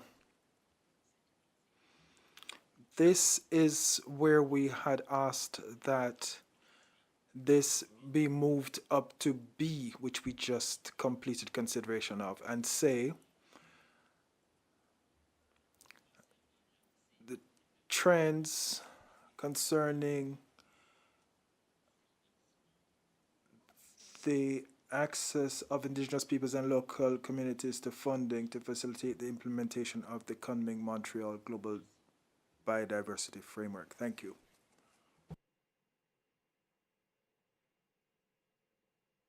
Thank you. Next is Russia. Thank you, Co-Chair, and I will say our points, but then I will request a colleague from DRC to repeat the suggestion. So our point is at the very end about environmental defenders. We are not aware of agreed international terminology and use of this definition, what's considered as environmental defenders. We're also talking here about funding. And we understand funding for indigenous peoples and local communities. Among them also, we can think about indicator to show how much of this funding came to women and youth. But in this context, putting at the same line, at the same level, women, youth, and environmental defenders, we find a bit out of context and a bit strange. So we basically suggest to put full stop after youth, as actually also we as party may consider the funding for LPLCs, but it's not really clear what kind of funding should come to defenders, when the indicator will be, first of all, for parties to report on. So because of those reasons, we just again suggest to put full stop. And I think that earlier in the discussions, party was also in a similar situation, said after communities, comma, including. So maybe that's also need to be here. Thank you. Thank you. I give the floor to DRC. Merci. Thank you, Chair. Thank you for giving me the floor. Actually, the questions raised by the Russian Federation were quite the same questions we had. We didn't understand the role, the place of the environmental defenders here, and then mixing them up with IPs and LCs and women and youth. And that's why we suggested that we rework the language in this section, because we are hard pressed to understand how you can measure the indicator as it is worded here. We say include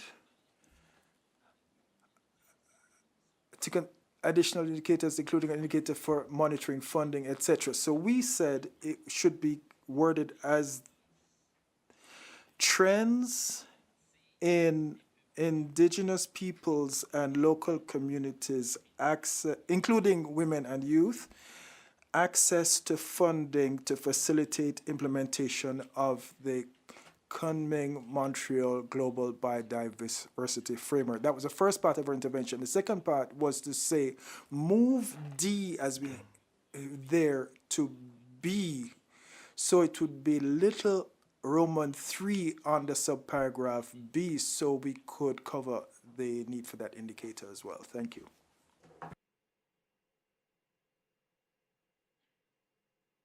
Okay, any disagreement to DRC's proposal, objections?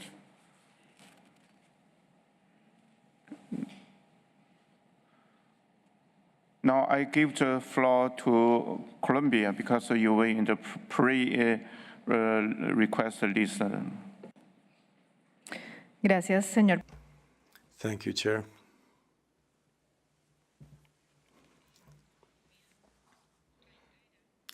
Colombia would like to repeat that the language pertaining to environmental defenders comes from Target 22, where the complete concept is environmental human rights defenders. And therefore, Chair, Colombia would prefer to maintain the same language in subparagraph D, since in the context of Target 22, the aim is to ensure the full, equitable, inclusive, and effective participation, not just on the part of indigenous peoples and local communities, women and girls and youth, but also the participation of those who defend environmental rights. Therefore, Chairman, at the end of subparagraph D, we wish to maintain the reference to environmental human rights defenders. Full stop, thanks. Continuing. On the proposal of the DRC, we would be able to accept that paragraph under letter B, or keep the paragraph where it stands right now with the same language that it contains. Thanks.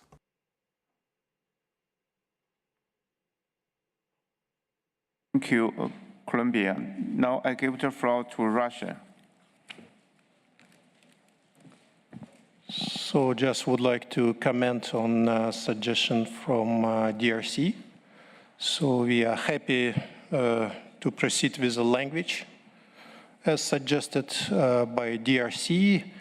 The only difference will be we prefer to keep it as a separate standalone paragraph, because B now has an element related to specific target towards mostly headline indicator, and we don't want to bring another one there. So let's use the DRC's language and keep it as a separate one. Thank you.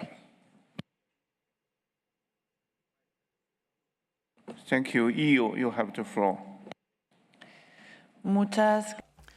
Thank you very much, Co-Chair.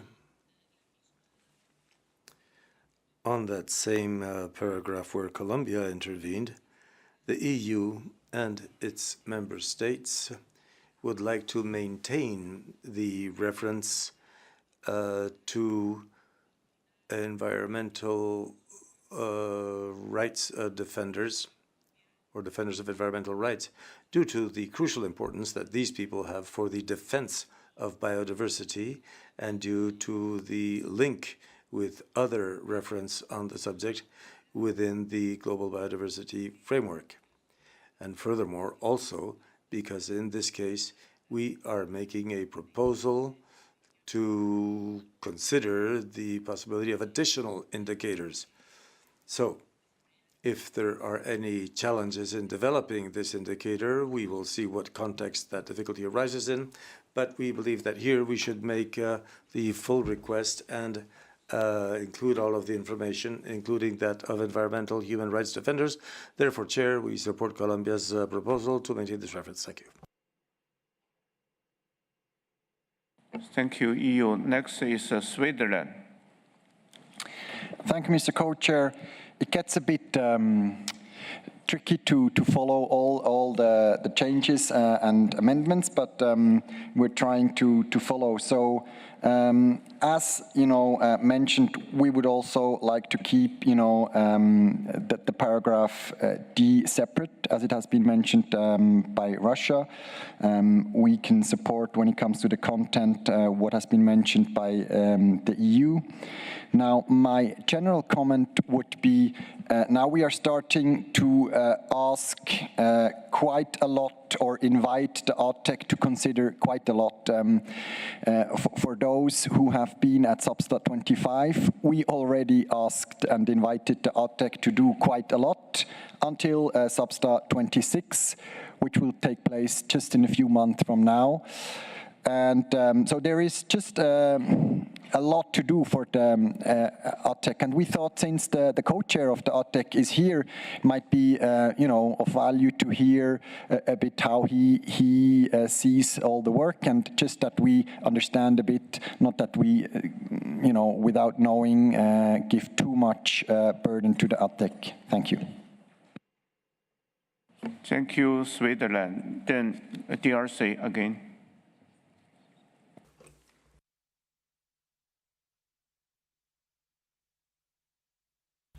Thank you, Chair, for giving me the floor again. It is true that the text that we are examining has to do with the links between biodiversity and cultural diversity, and the indicators actually concern traditional knowledge. So, Chairman, this is the reason why in the indicators we cannot support the inclusion of environmental defenders. This would actually bring a bias into the indicator. We would like to see the financing that is directed to indigenous communities and local peoples. We don't need to see all of the elements of Target 22 here, but just the link between biodiversity and cultural diversity. For this reason, Chair, we would like to return to the draft that has to do with indigenous peoples and local communities. If there are people who would like to include environmental defenders here, they certainly have to provide the necessary arguments and provide it as a separate indicator, which would concern, but this one here should only refer to indigenous peoples and local communities. So to conclude, let me also say that I could be flexible and go with Russia's proposal, whereby this indicator would be left where it stands now, but bearing in mind our redraft, which would take due account of the access of indigenous peoples and local communities, including youth and women, access to financing in order to implement the KMG network. Thank you. Thank you for your intervention, also your flexibility. Now, Russian again. Thank you, Co-Chair. I just like to draw attention of parties and also based on what Colombia was saying, referring to Target 22, colleagues, words and terms, they make difference and they have meaning. Target 22 requests to protect environmental human rights defenders. First, there's nothing about environmental defenders here. Second, the target is talking about protection and not about funding. So we don't see the language in this paragraph we are discussing relevant to Target 22. Because Target 22 is talking about different group of people and requesting different actions applying to this group of people. So that's why we don't see the reason to have environmental protectors in the context of funding for LPLCs. Thank you.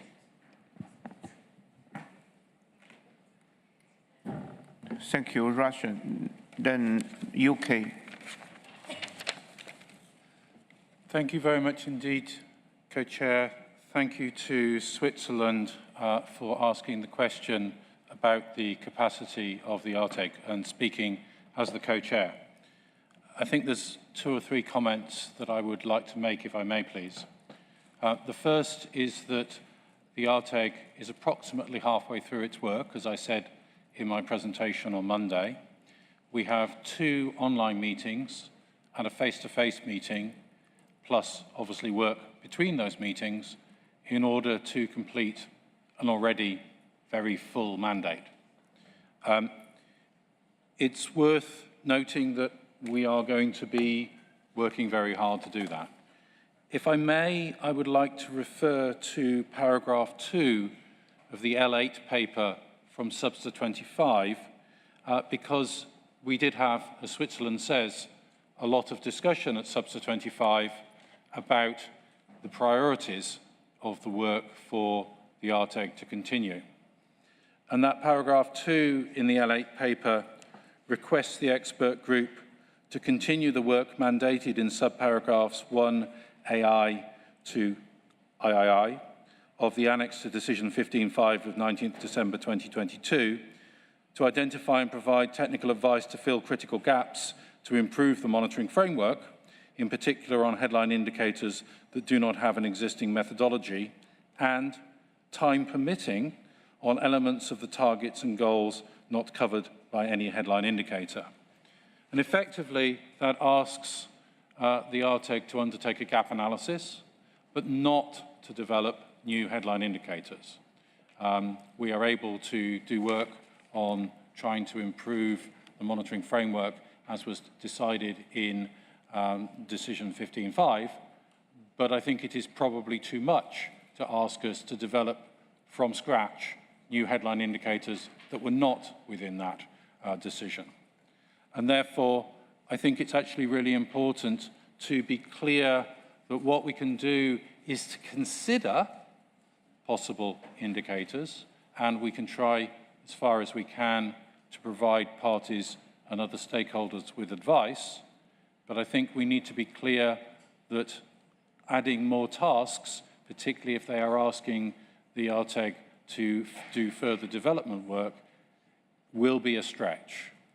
I will make one other comment, if I may please, specifically relating to funding, which in the Substa 25/2 paper that was considered by Substa 25, there were a number of questions about binary indicators, and there were suggestions under a couple of those that there should be information requested from parties about funding. Parties decided they did not want to do that at Substa 25 and bracketed that text. And I think it's one of the things that's really important here is that targets, I think it's 19 and 20, will have indicators that are talking about financing, and parties are perhaps justifiably concerned about whether or not that needs further information about funding for other targets as well, or whether that is best dealt with directly in terms of the indicators for the funding targets. I hope that clarification helps. I hope that explanation of the work that we are undertaking helps. Thank you. Thank you. Now I give the floor to Canada. Thank you, Co-Chair. We would like to propose a solution for the current issue. So after local communities, we could add including, then women and youth and environmental human rights defenders, and then we can add of indigenous peoples and from local communities. Thank you, Co-Chair. Thank you, Canada, for your advice. Now I give the floor to UNDP. Thank you, Mr. Co-Chair. On a point of clarification on the definition of environmental human rights defenders, over the last 2 years, a joint UN task force has been developing a guidance note on this, and I quote, guidance note for UN resident coordinators and country teams supporting governments to better protect environmental human rights defenders. This guidance note was developed as part of the UN Secretary General's call to action on the rights of future generations and climate justice, in direct consultation with environmental human rights defenders and UN country teams over the course of the past several years. French, Spanish, and potentially other UN language versions will follow. Thank you. Thank you. Now I give the floor to Togo.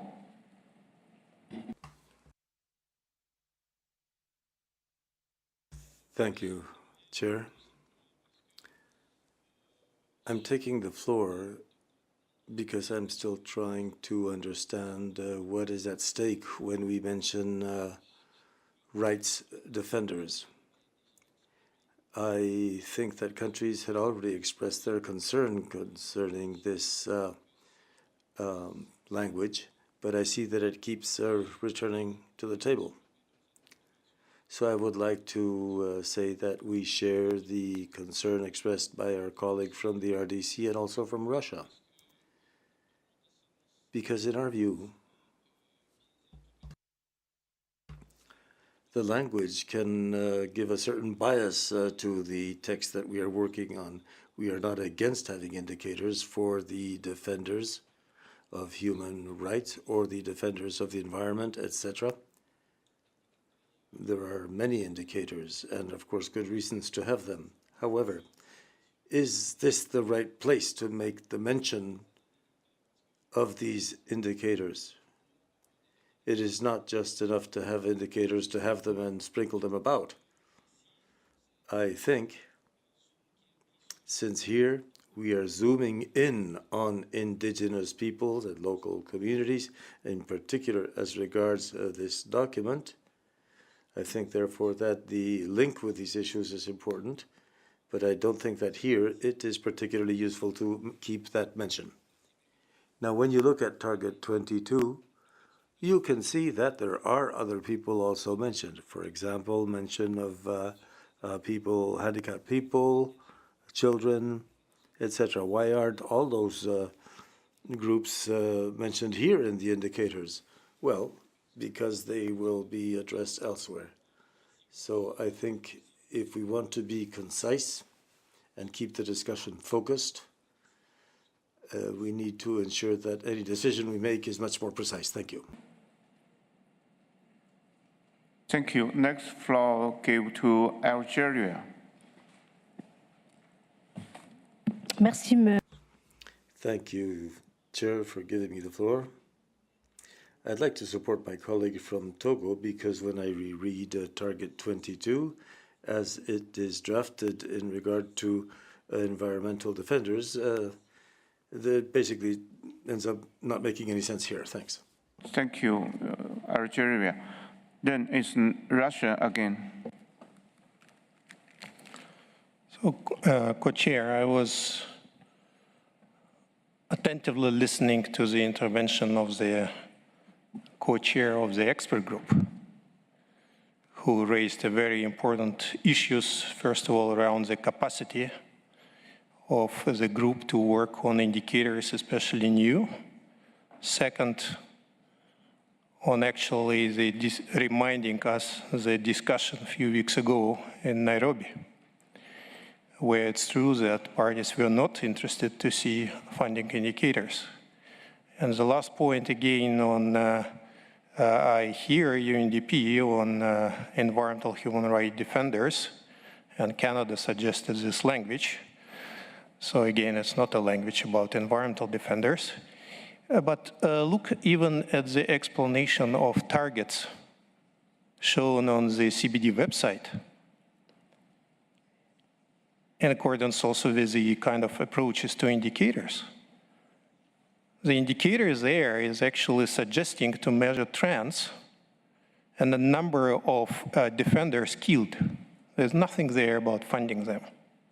So actually our suggestion is very simple. Based on the overload of the group on indicators, we simply delete this paragraph. And also based on the attitude of parties towards indicators on funding at SABSTA. So our suggestion and our request is to delete this paragraph. Thank you. Thank you. I give the floor to Colombia. Thank you, Chair. Colombia wishes to repeat that paragraph D needs to remain in this text for the reasons that I mentioned previously. And just to share some more of my thoughts with our colleagues and those who spoke before me, I'd like to clarify that the spirit of Target 22 is very clear in the actual text of Target 22. And when we speak about full and equitable participation, inclusive and effective participation, and gender minded as well, this is with an aim to guaranteeing that the different stakeholders involved in conservation and the sustainable use of biodiversity, in particular in the developing countries, we need to ensure that these people have sufficient tools and the tools that they need in order to guarantee their participation in the conservation and sustainable use of biodiversity. In this connection, Chair, regarding the means of full and effective participation, and as Target 22 says at the end, a complete protection of the defenders of environmental rights, this does include financing, the means for financing. We have cases, Chair, I think we have actually discussed this within the different events that we've been holding, the parallel events, parallel to the negotiations, where we see cases of real people who are suffering because they are defending rights related to the environment for conservation or the use of biodiversity. And those people do not have the means to continue exercising their rights and to continue working for the conservation of biodiversity and for sustainable use. Therefore, Chair, it is very important that we maintain this paragraph because it's going to allow us to hold a discussion on how we can define additional indicators that will include the monitoring of the resources directed not just to indigenous people and local communities, but also toward women, toward youth, and toward those defenders of environmental rights. So Colombia cannot accept for this paragraph to be deleted. Thank you, Chair. Thank you. Let me consult with the Secretariat and be back to you for the solution.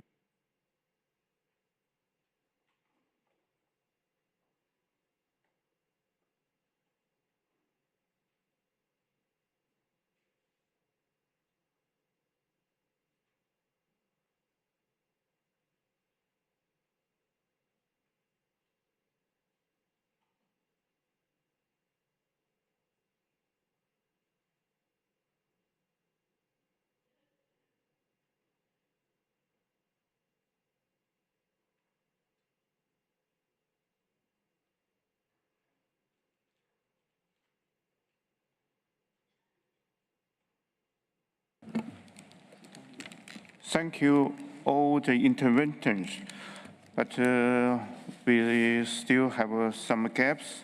Now I propose a compromise proposal read as to consider the need for additional possible indicators for monitoring funding to IPLCs. Is that agreeable? So I give the floor to Togo.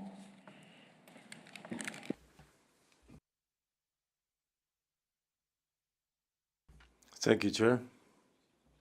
I think that the proposal you have just made is precisely the reason why I asked for the floor, and it clearly reflects what we wish to see in the text. But that said, Chair, maybe we haven't understood the meaning quickly, but I don't think countries ever said that they did not wish to have indicators for follow-up on the rights defenders, whether they be environmental rights or human rights. I think that's something that we all agreed. But since we want to keep the title of the document, the mention here is about the links that should exist with the environment, biodiversity, and culture.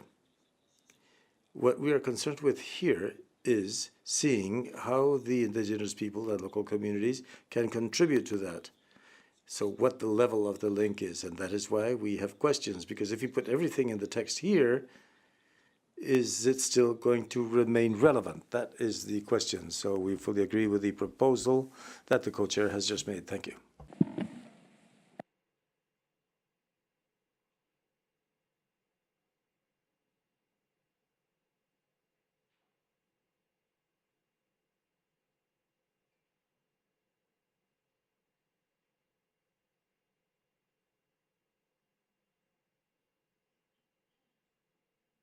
Okay, just ask the floor. Any objection to my proposals?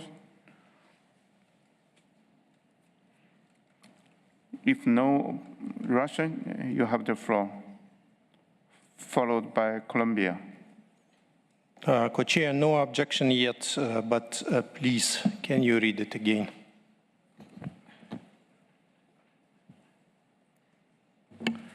Okay, it will be read as to consider the need for additional possible indicators for monitoring funding to IPLCs.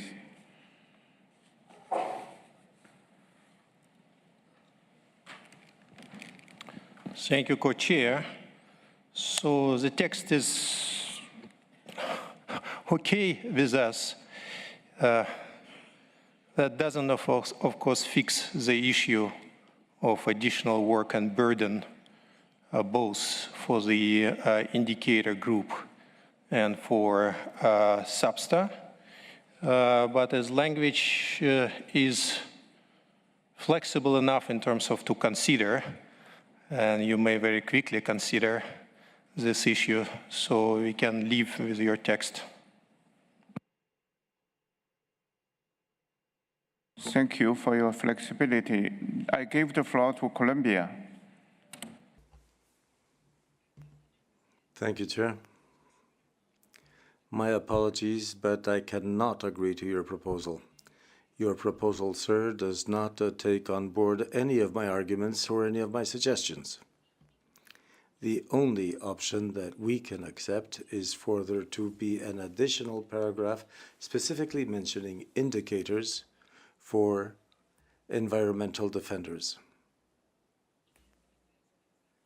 And that would be right after paragraph D. It would be an additional paragraph saying additional indicators. Indicator for monitoring regarding means of implementation to full protection of environmental human rights defenders.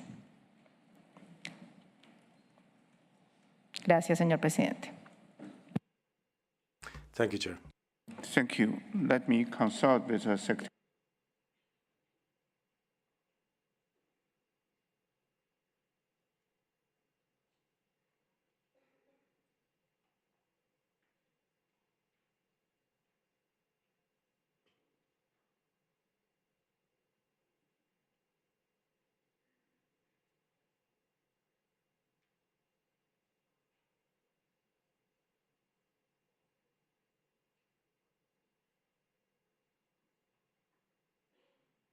So, any objection from the floor to Colombia's proposal? Russian. Yes, we have objections. So in this case, again, we prefer to delete indicator completely. And we have also a concern that parties give their own interpretation of targets. As again, target 22 says nothing around providing means of implementation for environmental human rights defenders or providing for the full participation, etc. That's all related to indigenous communities as well as women and girls, children and youth, and persons with disabilities. And separately, there is a task to ensure the full protection of defenders. So that's how we read the target, and the interpretation provided by Colombia is going beyond the limits of this target. So that's why, again, we may at some point think about the indicator as provided on the CBD website for the trends in number of defenders killed. So because that relates specifically to the ensuring the full protection, but we will not go towards the direction of any indicators related to funding or providing means of implementation or full participation of defenders, because that's not in line with the GBF. Thank you. Thank you. Togo. Monsieur le Président. Chair, we have already said why it would not be relevant to have this indicator here, but at the same time, we did not stand against having such an indicator with all the other work that might take place subsequently. We could have them and maybe not even here. Thank you. After consult with the Secretary and listening all the comments, as far as we could get this point, either you accept my proposal or we delete this paragraph. We don't have other options. So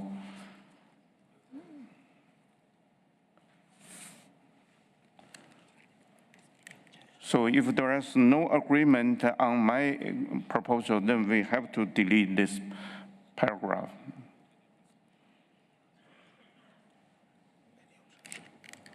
Okay, I give the floor to DRC.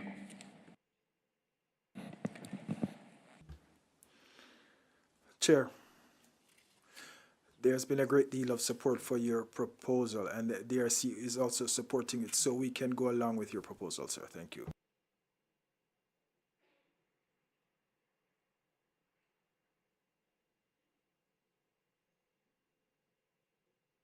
Colombia, you have the floor. Thank you, Co-Chair. Colombia, no, agree with your proposal. We can accept to keep the paragraph D as it was at the beginning of the discussion. And otherwise, we can include the proposal that we just made regarding the human rights defenders. I want to clarify that I don't include in reference to funding in my proposal. I include in means of implementation. And as I said, the target 22 make reference to full and equitable, inclusive, effective, and gender responsive participation, and ensure the full protection of environmental human rights defenders. So probably in the proposal, the new paragraph could be include means of implementation, or at least ensure the full, equitable, inclusive, effective, and gender responsive. So we need to have something to measure how, in the context of the GBF, we are ensuring the full, equitable, inclusive, and effective, and gender responsive participation, and ensure the full protection for environmental human rights defenders. Thank you, Co-Chair. Thank you, Colombia. I give the floor to Canada.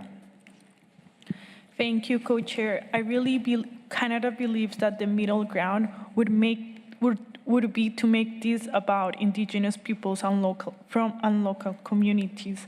So that's why our addition was human rights defenders, specifically of Indigenous people and local communities at the end. We truly believe this is the middle ground. Thank you.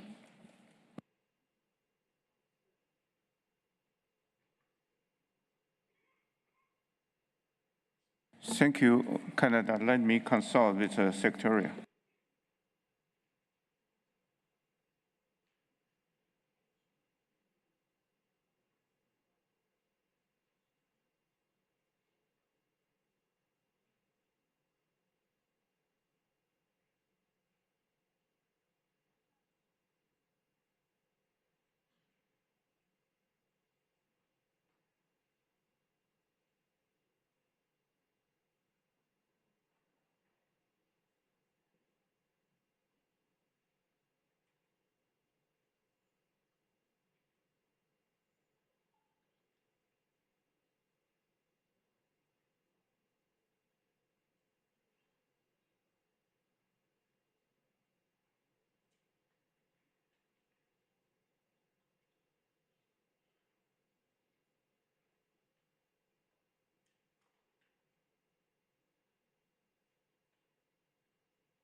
Thank you.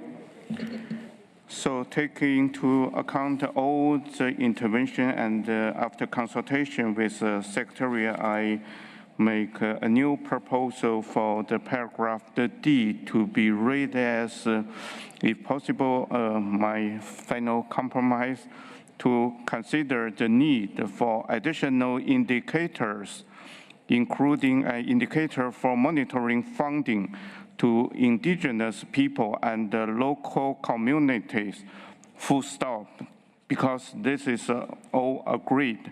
But others, since we don't have agreement, if we want to insist something, we have to delete the whole. So the floor is yours, whether we keep what I suggest or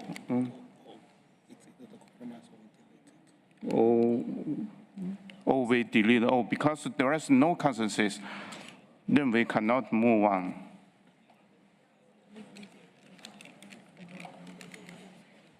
Okay. So we have to agree, otherwise we will stay here to analyze discussion without any progress. So Russell, you have the floor. Thank you, Co-Chair, and thank you, Secretariat, for your effort to find a solution. Again, we indicated before that we prefer deletion of it, and we gave reasons. But again, for the spirit of compromise, we can live with this your suggestion as well. And if it's acceptable, so that will be okay for us as a compromise. Thank you.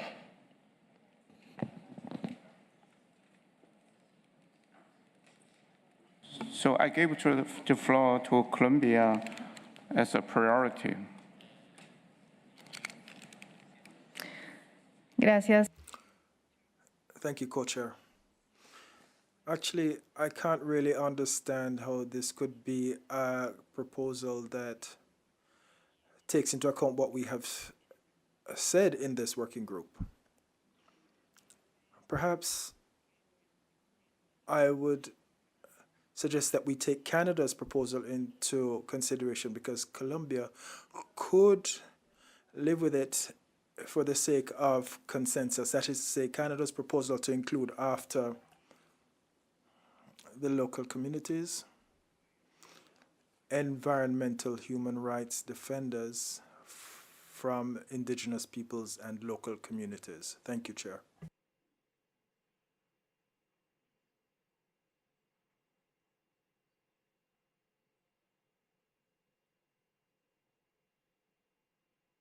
Okay, we have the DRC. You have the floor. Merci beaucoup, Monsieur le Président. Thank you very much, Chair. As you said, this is your last attempt, because we have just come to realize that there is still no consensus. So we agree with the deletion as proposed. That is to say, just delete this paragraph, and if that's how we're going to make any headway. Thank you. Thank you. I give the floor to Guatemala.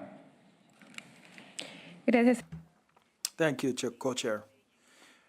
For the sake of having agreement, we could go with a consensus on the following reading. Since we already have consensus on considering the need for additional indicators, including an indicator for monitoring funding to indigenous peoples and local communities, or we would suggest as part of environmental defenders, including women and youth.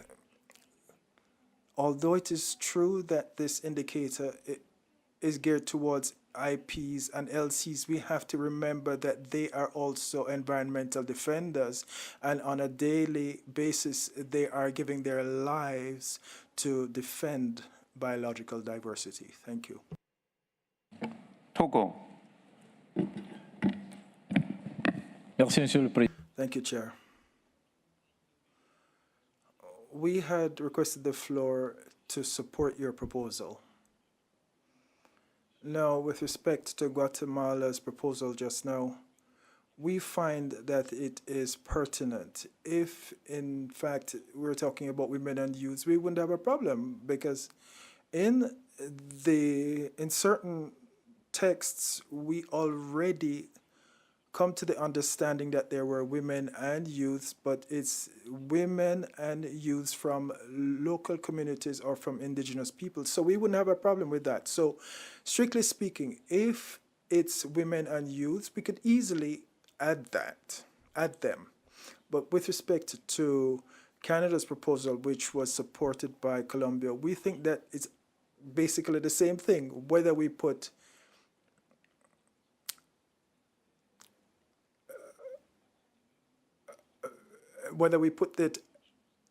the defendants at the end or in the sentence, it comes to back to the same thing. So we support your proposal. So we could also go along with the deletion. Thank you.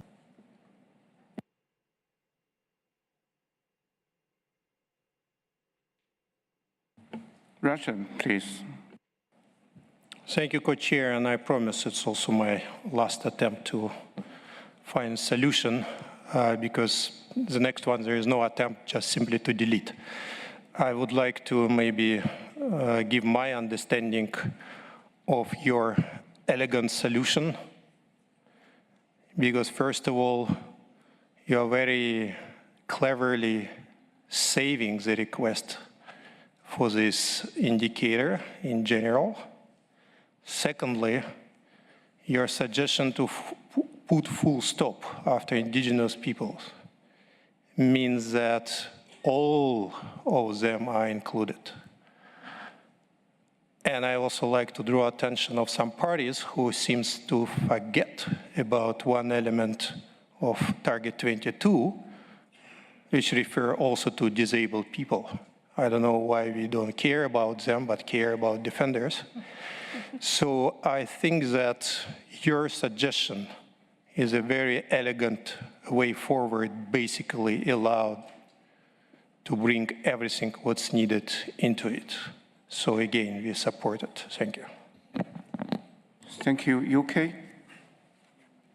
Thank you, Mr. Chair. We are seeing that there's difficulty in driving a consensus around this issue. While we certainly could accept the compromise text, we just wanted to remind parties that in the absence of any text on this issue, on the issue of environmental rights defenders, we acknowledge that the ATEG itself is doing this gap analysis, which is to look at all of the gaps in the headline indicators. And if there isn't information already on this, which I think is why we're talking about it, they will be considering it whether or not we have language in this decision to specifically ask them to do so.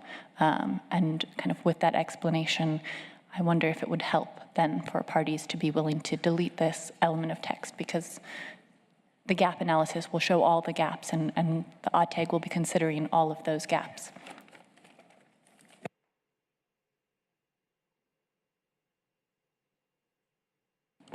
Okay, so I listened all the intervention. It seems that we don't have consensus. It's clearly we don't have any consensus at this point. So if we want to continue our work, so the only way is to delete this text. If there's no further comments, I move to next paragraph. Paragraph E, to consider the need for gender disaggregated data for all indicators related to the framework. Any comments on this paragraph E? Russian, please. Thank you, Co-Chair. We have 2 points here. And the first line, we like to see the language the following way: to consider the need for data disaggregated by sex. Some people are talking about, I don't know, 87, 42, 64 genders. So we are not sure we can disaggregate this way. So the second and the second last line, we are talking, and this may be seeking clarification, saying for traditional knowledge of all women and girls. Means every single individual in all indigenous and local communities. We are confused with this word all. We think we can delete it. Thank you.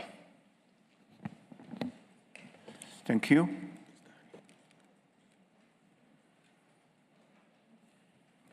DRC, please. Oui, merci.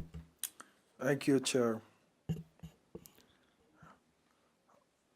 Thank you for giving me the floor. We endorse the proposal made by the Russian Federation, and we would only ask that we make an editorial change that whenever we talk about the framework, we talk about the Kunming-Montreal Global Biodiversity Framework, because that might lead to confusion in that it can be mixed up with the monitoring framework. Thank you.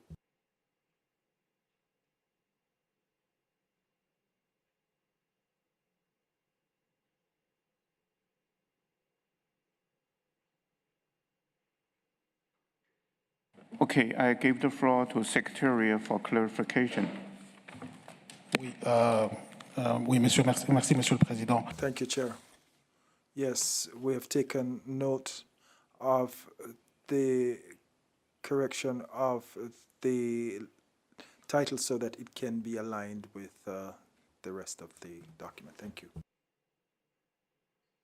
Okay, with this, we move to next paragraph 6, stress the importance of community-based monitoring and the information system.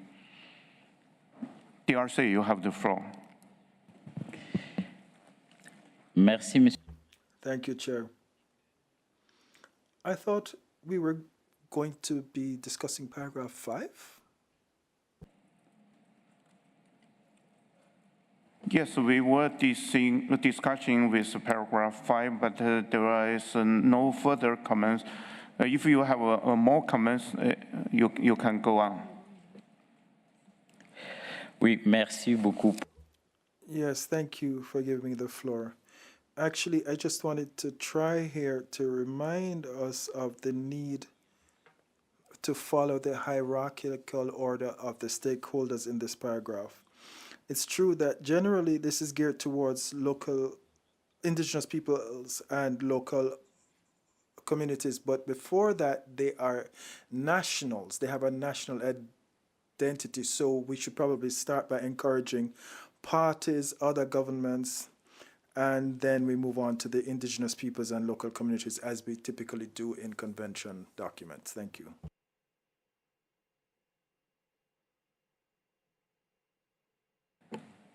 It's fine with us. So unless there is any objection, then we can adopt your proposal. With this, we can move to paragraph 6, stress the importance of a community-based monitoring and the information system. If no, we move to Brazil. You have the floor. Thank you, Chair. And during the opening during the plenary session where we had the first reading of this agenda item, we had submitted a proposal that we did not see reflected in the CRP. So after the second line, at the end of the second line, the monitoring framework, we had suggested including a specific sentence which would read as follows, comma, while acknowledging the need to engage IPLCs in the development and management of those information systems, comma, as well as the need of enhanced international cooperation to address technical and financial gaps in developing countries. We have mentioned this in our opening statement, so we hope we can move forward with our amendment. Thank you. Thank you, Brazil. I gave the floor to DRC. Thank you, Chair. While I support what was just said by Brazil. We would think that here we might do well after the monitoring framework. We also specify that it's under the Kunming-Montreal Global Biodiversity Framework. Okay, any objection to the previous modification from Brazil and also from DRC? If no objection, we move on to next paragraph 8. Recommends that it is the 16th meeting. Sorry, I missed the European Union and Russia. You have the floor. Thank you very much, Co-Chair. We would be grateful if the Secretariat could read out the text as it would read following the amendments that have been proposed, because the things kind of went by quite quickly. Thank you. Noted. Russia? So, Co-Chair, are we on paragraph 7 or? Oh, I tried to finalize paragraph 7, but you asked the reread of this paragraph. Okay, so you are will... open for paragraph 7 or 8, but no more. Yeah, I will come later on paragraph 7. Thank you. Okay, maybe we can request the Secretariat to read out the revised version of paragraph 7. Thank you, Mr. Co-Chair. I have here paragraph 6. In any case, it may have changed. It's just that it's the paragraph starting on stresses the importance. And my understand, and in Brazil, please correct me if I missed anything, is that at the end of this paragraph, after the word framework, there would be a comma, and then I will read the new text as I captured it, while acknowledging the need to engage indigenous peoples and local communities in the management of those information systems, as well as the need to engage in cooperation to address technical and financial gaps in developing countries.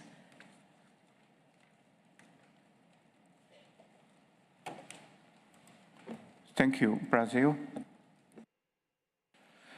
Thank you, Co-Chair, and sorry to take the floor again. Just to clarify some language issues, our proposal would actually read as, while acknowledging the need to engage indigenous peoples and local communities in the development and management of those information systems, comma, as well as the need of enhanced international cooperation to address technical and financial gaps in developing countries.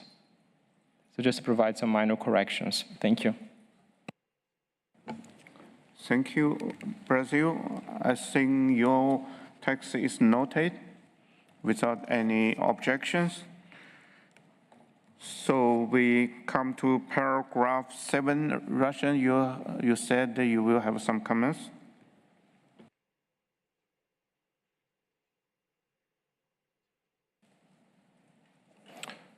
Thank you, Co-Chair. Yes, 2 comments.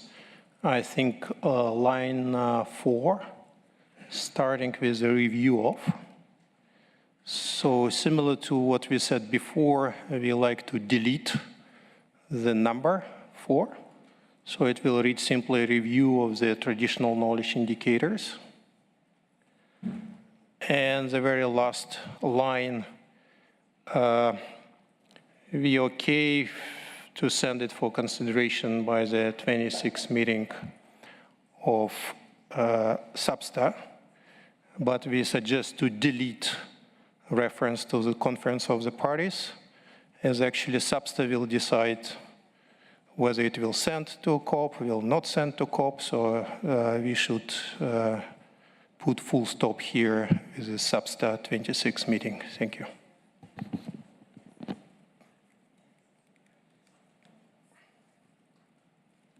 UK, you have the floor. Thank you, Mr. Co-Chair. We have another proposal to make to help clarify how we best think this review can feed into the work of the ATEG. And it would be in addition to what is, I believe, line 5, the line that begins headline, component, and complementary indicators of the monitoring framework. And after framework, we would add the following. With the aim of providing the outputs of this review to the ad hoc technical experts group in time for its second face-to-face meeting, currently planned for March 2020, to allow the ATEG on indicators to take the work into account in formulating its recommendations to the subsidiary body on scientific, technical, and it goes on from there. So we're deleting the text that reads, taking into account the work conducted by the ad hoc technical expert group, all the way up to the reference to the subsidiary body. And this way, and I think I may have said 2023, but I mean... You said 2020, you meant 2020. 2024, yes, sorry. The face-to-face meeting is planned for March 2024. And I'm happy to send that in writing if it's helpful to the Secretariat.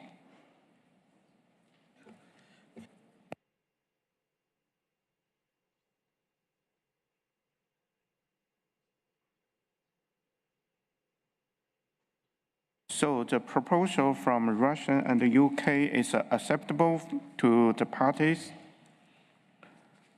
Okay, noted, and will be adopted in the text. And then we move to paragraph 8. Recommend that at its 16 meetings. Any comments on this paragraph? If no, the last page of this document, we can go through paragraph by paragraph. First paragraph is underscoring the critical importance of engaging indigenous people. Any comments on this paragraph? Togo, you have the floor.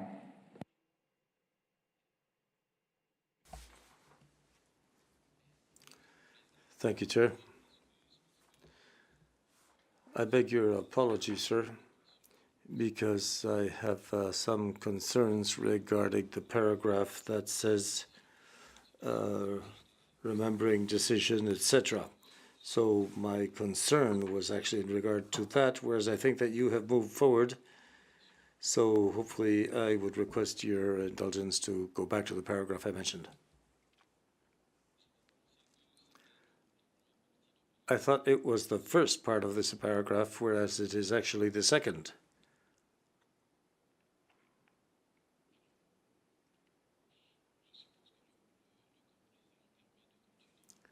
I believe that the co-chair is authorizing for me to take the floor on that section.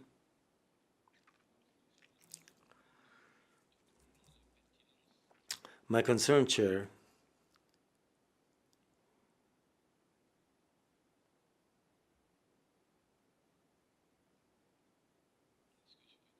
may I continue, sir? May I continue using the floor?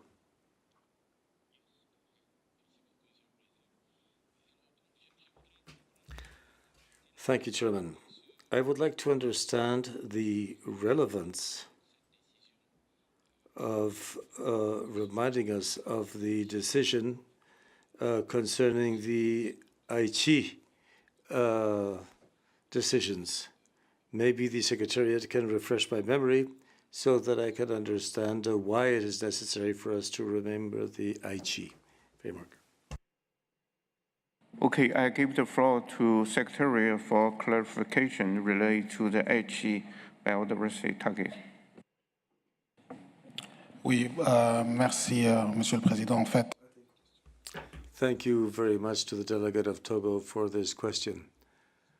This is here just to remind us that traditional knowledge had been developed in a framework that was the strategic framework of the Convention. It is in this regard that there is this reminder in the text. Thank you. Thank you. Togo, you want to ask the floor again?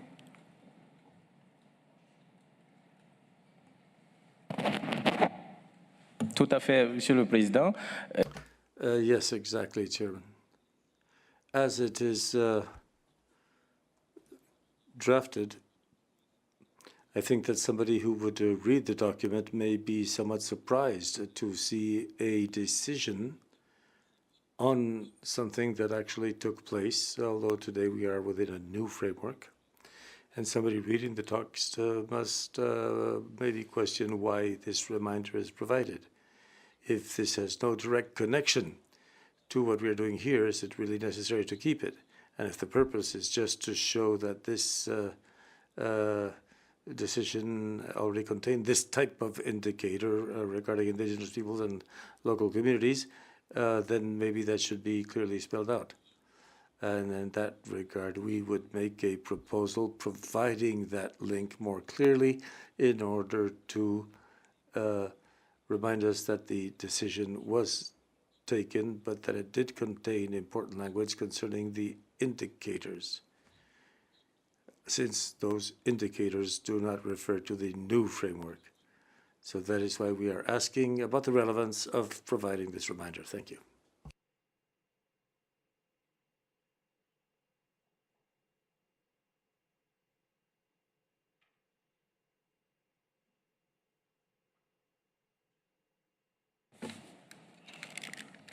Thank you, Toko, for your questions. This paragraph refers to the decision 10/2 annex indicated in the bottom of this page. I wonder if it's helpful.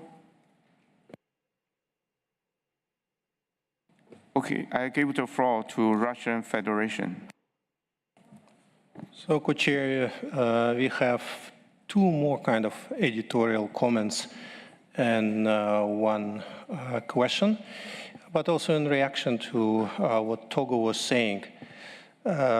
Yes, I may agree it's a little bit strange to see just a reference to Aichi only.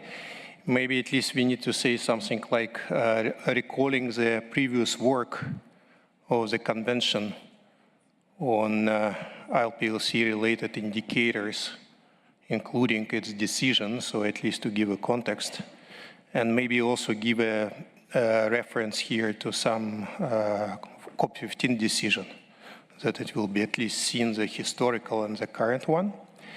Editorial comment for this paragraph is that we normally do not refer to a particular date of the decision, so I think referring to a number is enough.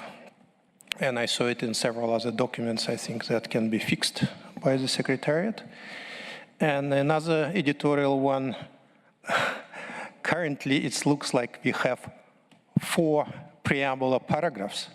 So let's put number 1, at least for the last paragraph, that we have at least 1 operational paragraph of such a draft decision. And related question. Some CRPs and some decisions coming from this meeting seems like this one. Are we seriously sending it to be converted into a standalone decision of the COP, a 4-paragraph decision? So the request to the Secretariat and question to the Secretariat, if there is a plan after this meeting based on adopted recommendation to consolidate it into 1 paper for COP16, bringing together those different elements as related to LPLCs. And it can be structured through the different chapters. But to make our life easier in terms of number of documents, but also providing a little bit better integration of different parts related to LPLCs. So I hope that the Secretariat can think about it and go this way in preparation for COP16. Thank you.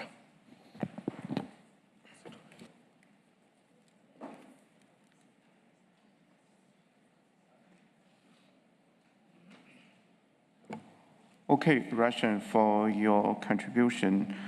With this, can we move to next paragraph 1, underscoring the critical importance of engaging indigenous people and the local communities. Any comments? If not, I move to next paragraph, recognizing the contribution of community-based monitoring and information system. Any comments? Brazil. Thank you, Chair. And in line with our previous intervention, we would suggest adding the same amendments we had for paragraph 6 of the recommendation of the working group here. So after information, we would add comma, while acknowledging the need to engage indigenous peoples and local communities in the development and management of those information systems, comma, as well as the need of enhanced international cooperation to address the technical and financial gaps in developing countries. Thank you. Thank you. Any objection to Brazil's proposal? If no, I hope Secretariat can take in consideration of this new wording. Then we move to next paragraph, last paragraph, encouraging parties, other government, subnational government, local authorities, and the relevant organizations. Any comments to this paragraph? Okay, I see no comments. Then we can adopt CRP 2. Thank you for your cooperation.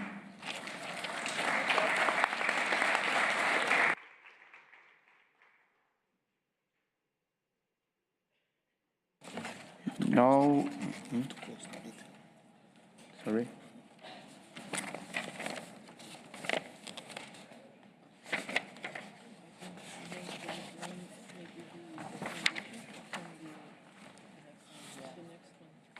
We proceed this. Now we proceed the CRP.3. I think everyone have the document. Draft recommendation submitted by the chair. So then I go paragraph by paragraph. The first is ad hoc open-ended intersessional. Okay, we come to the substance paragraph recording the Kunming-Montreal Global Biodiversity Framework is to be understood. So DRC, you have the floor. Thank you very much, Chair, for giving me the floor again. I believe that the plan was to end the plenary as of 1800 hours because we have a contact group organized at 1900 hours. So I would like for you to give us some orientation as to the work before us so that we know how far we need to go today.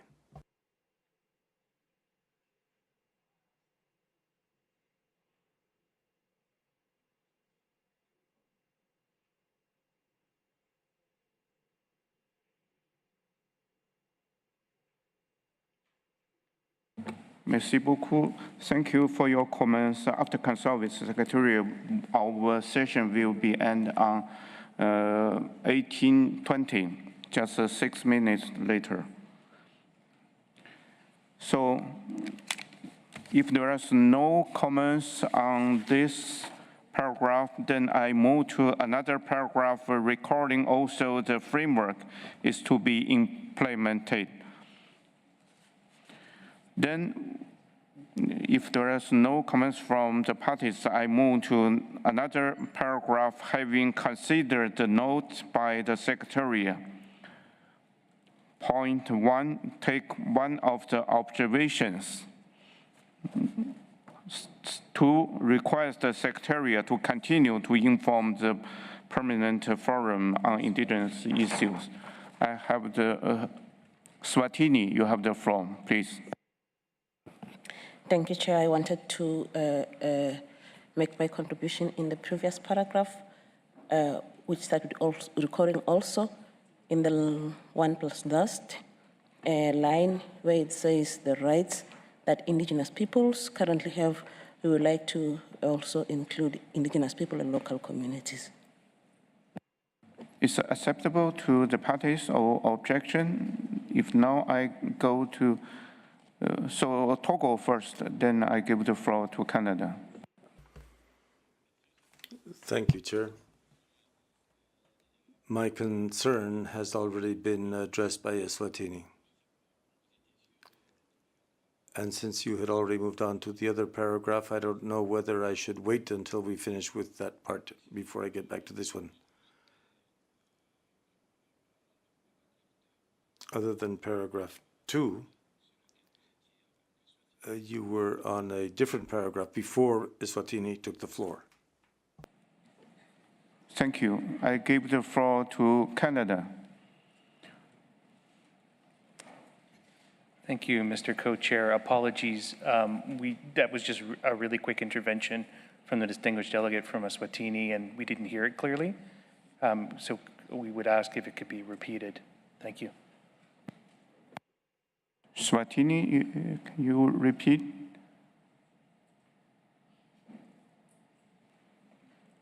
Thank you, Co-Chair. In the one but last line, where it says the rights that indigenous peoples currently have, we would like to add indigenous peoples and local community currently have. Thank you. Thank you. I give the floor to Norway. Thank you, Mr. Chair. We understand that the new text from Ms. Watini is suggested after United Nations Declaration on the Rights of Indigenous Peoples. We read this as referring to the actual declaration, and that's the actual name of the declaration, United Nations Declaration on the Rights of Indigenous Peoples. So we wouldn't support any reference to local communities in that context. Thank you, Chair.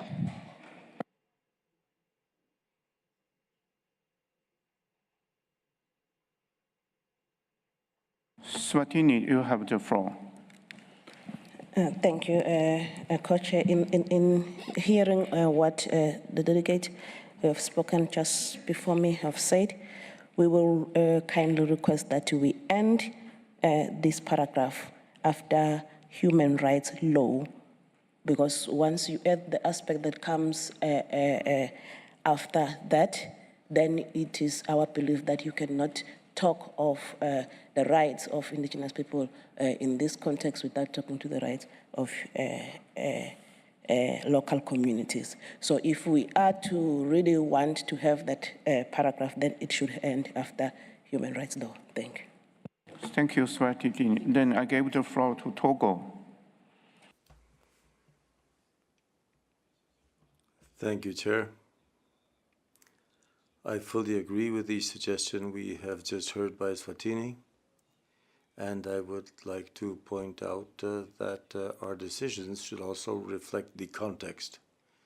It is possible to have a specific decision as regards indigenous peoples, but when we are within the context of the biological diversity, it appears important to us not to separate the two, because we are working in a specific context where we have decided that conservation of biodiversity is so important and already takes into account the two components. So here we are in a specific situation, and therefore we can refer to the decision referring to indigenous people. But in general terms, most communications should take into account indigenous peoples and local communities. This is a decision we made, but we are willing to accept Swatini's proposal. Thank you. Thank you. I give the floor to Canada, EU, Uganda, then we close this session. Thank you, Mr. Co-Chair. Yeah, when we were looking at these two new paragraphs, we were noting where they came from. And we noted that the first paragraph, and I understand that it's already closed, but just for reference, the first paragraph comes straight out of the Kunming to Montreal Global Biodiversity Framework text. The second paragraph, we were looking for where it comes from, and we did find it not in its, well, the first, all of the information that's there comes from Decision 15.6, but it actually leaves out some points. It actually reads in the text of the GBF, and I quote, "The framework's implementation must ensure that the rights, knowledge, including traditional knowledge associated with biodiversity, innovations, worldviews, values, and practices of Indigenous peoples and local communities are respected and documented and preserved with their free, prior, and informed consent, including through their full and effective participation in decision-making in accordance with relevant national legislation, international instruments, including the United Nations Declaration on the Rights of Indigenous People and Human Rights Law."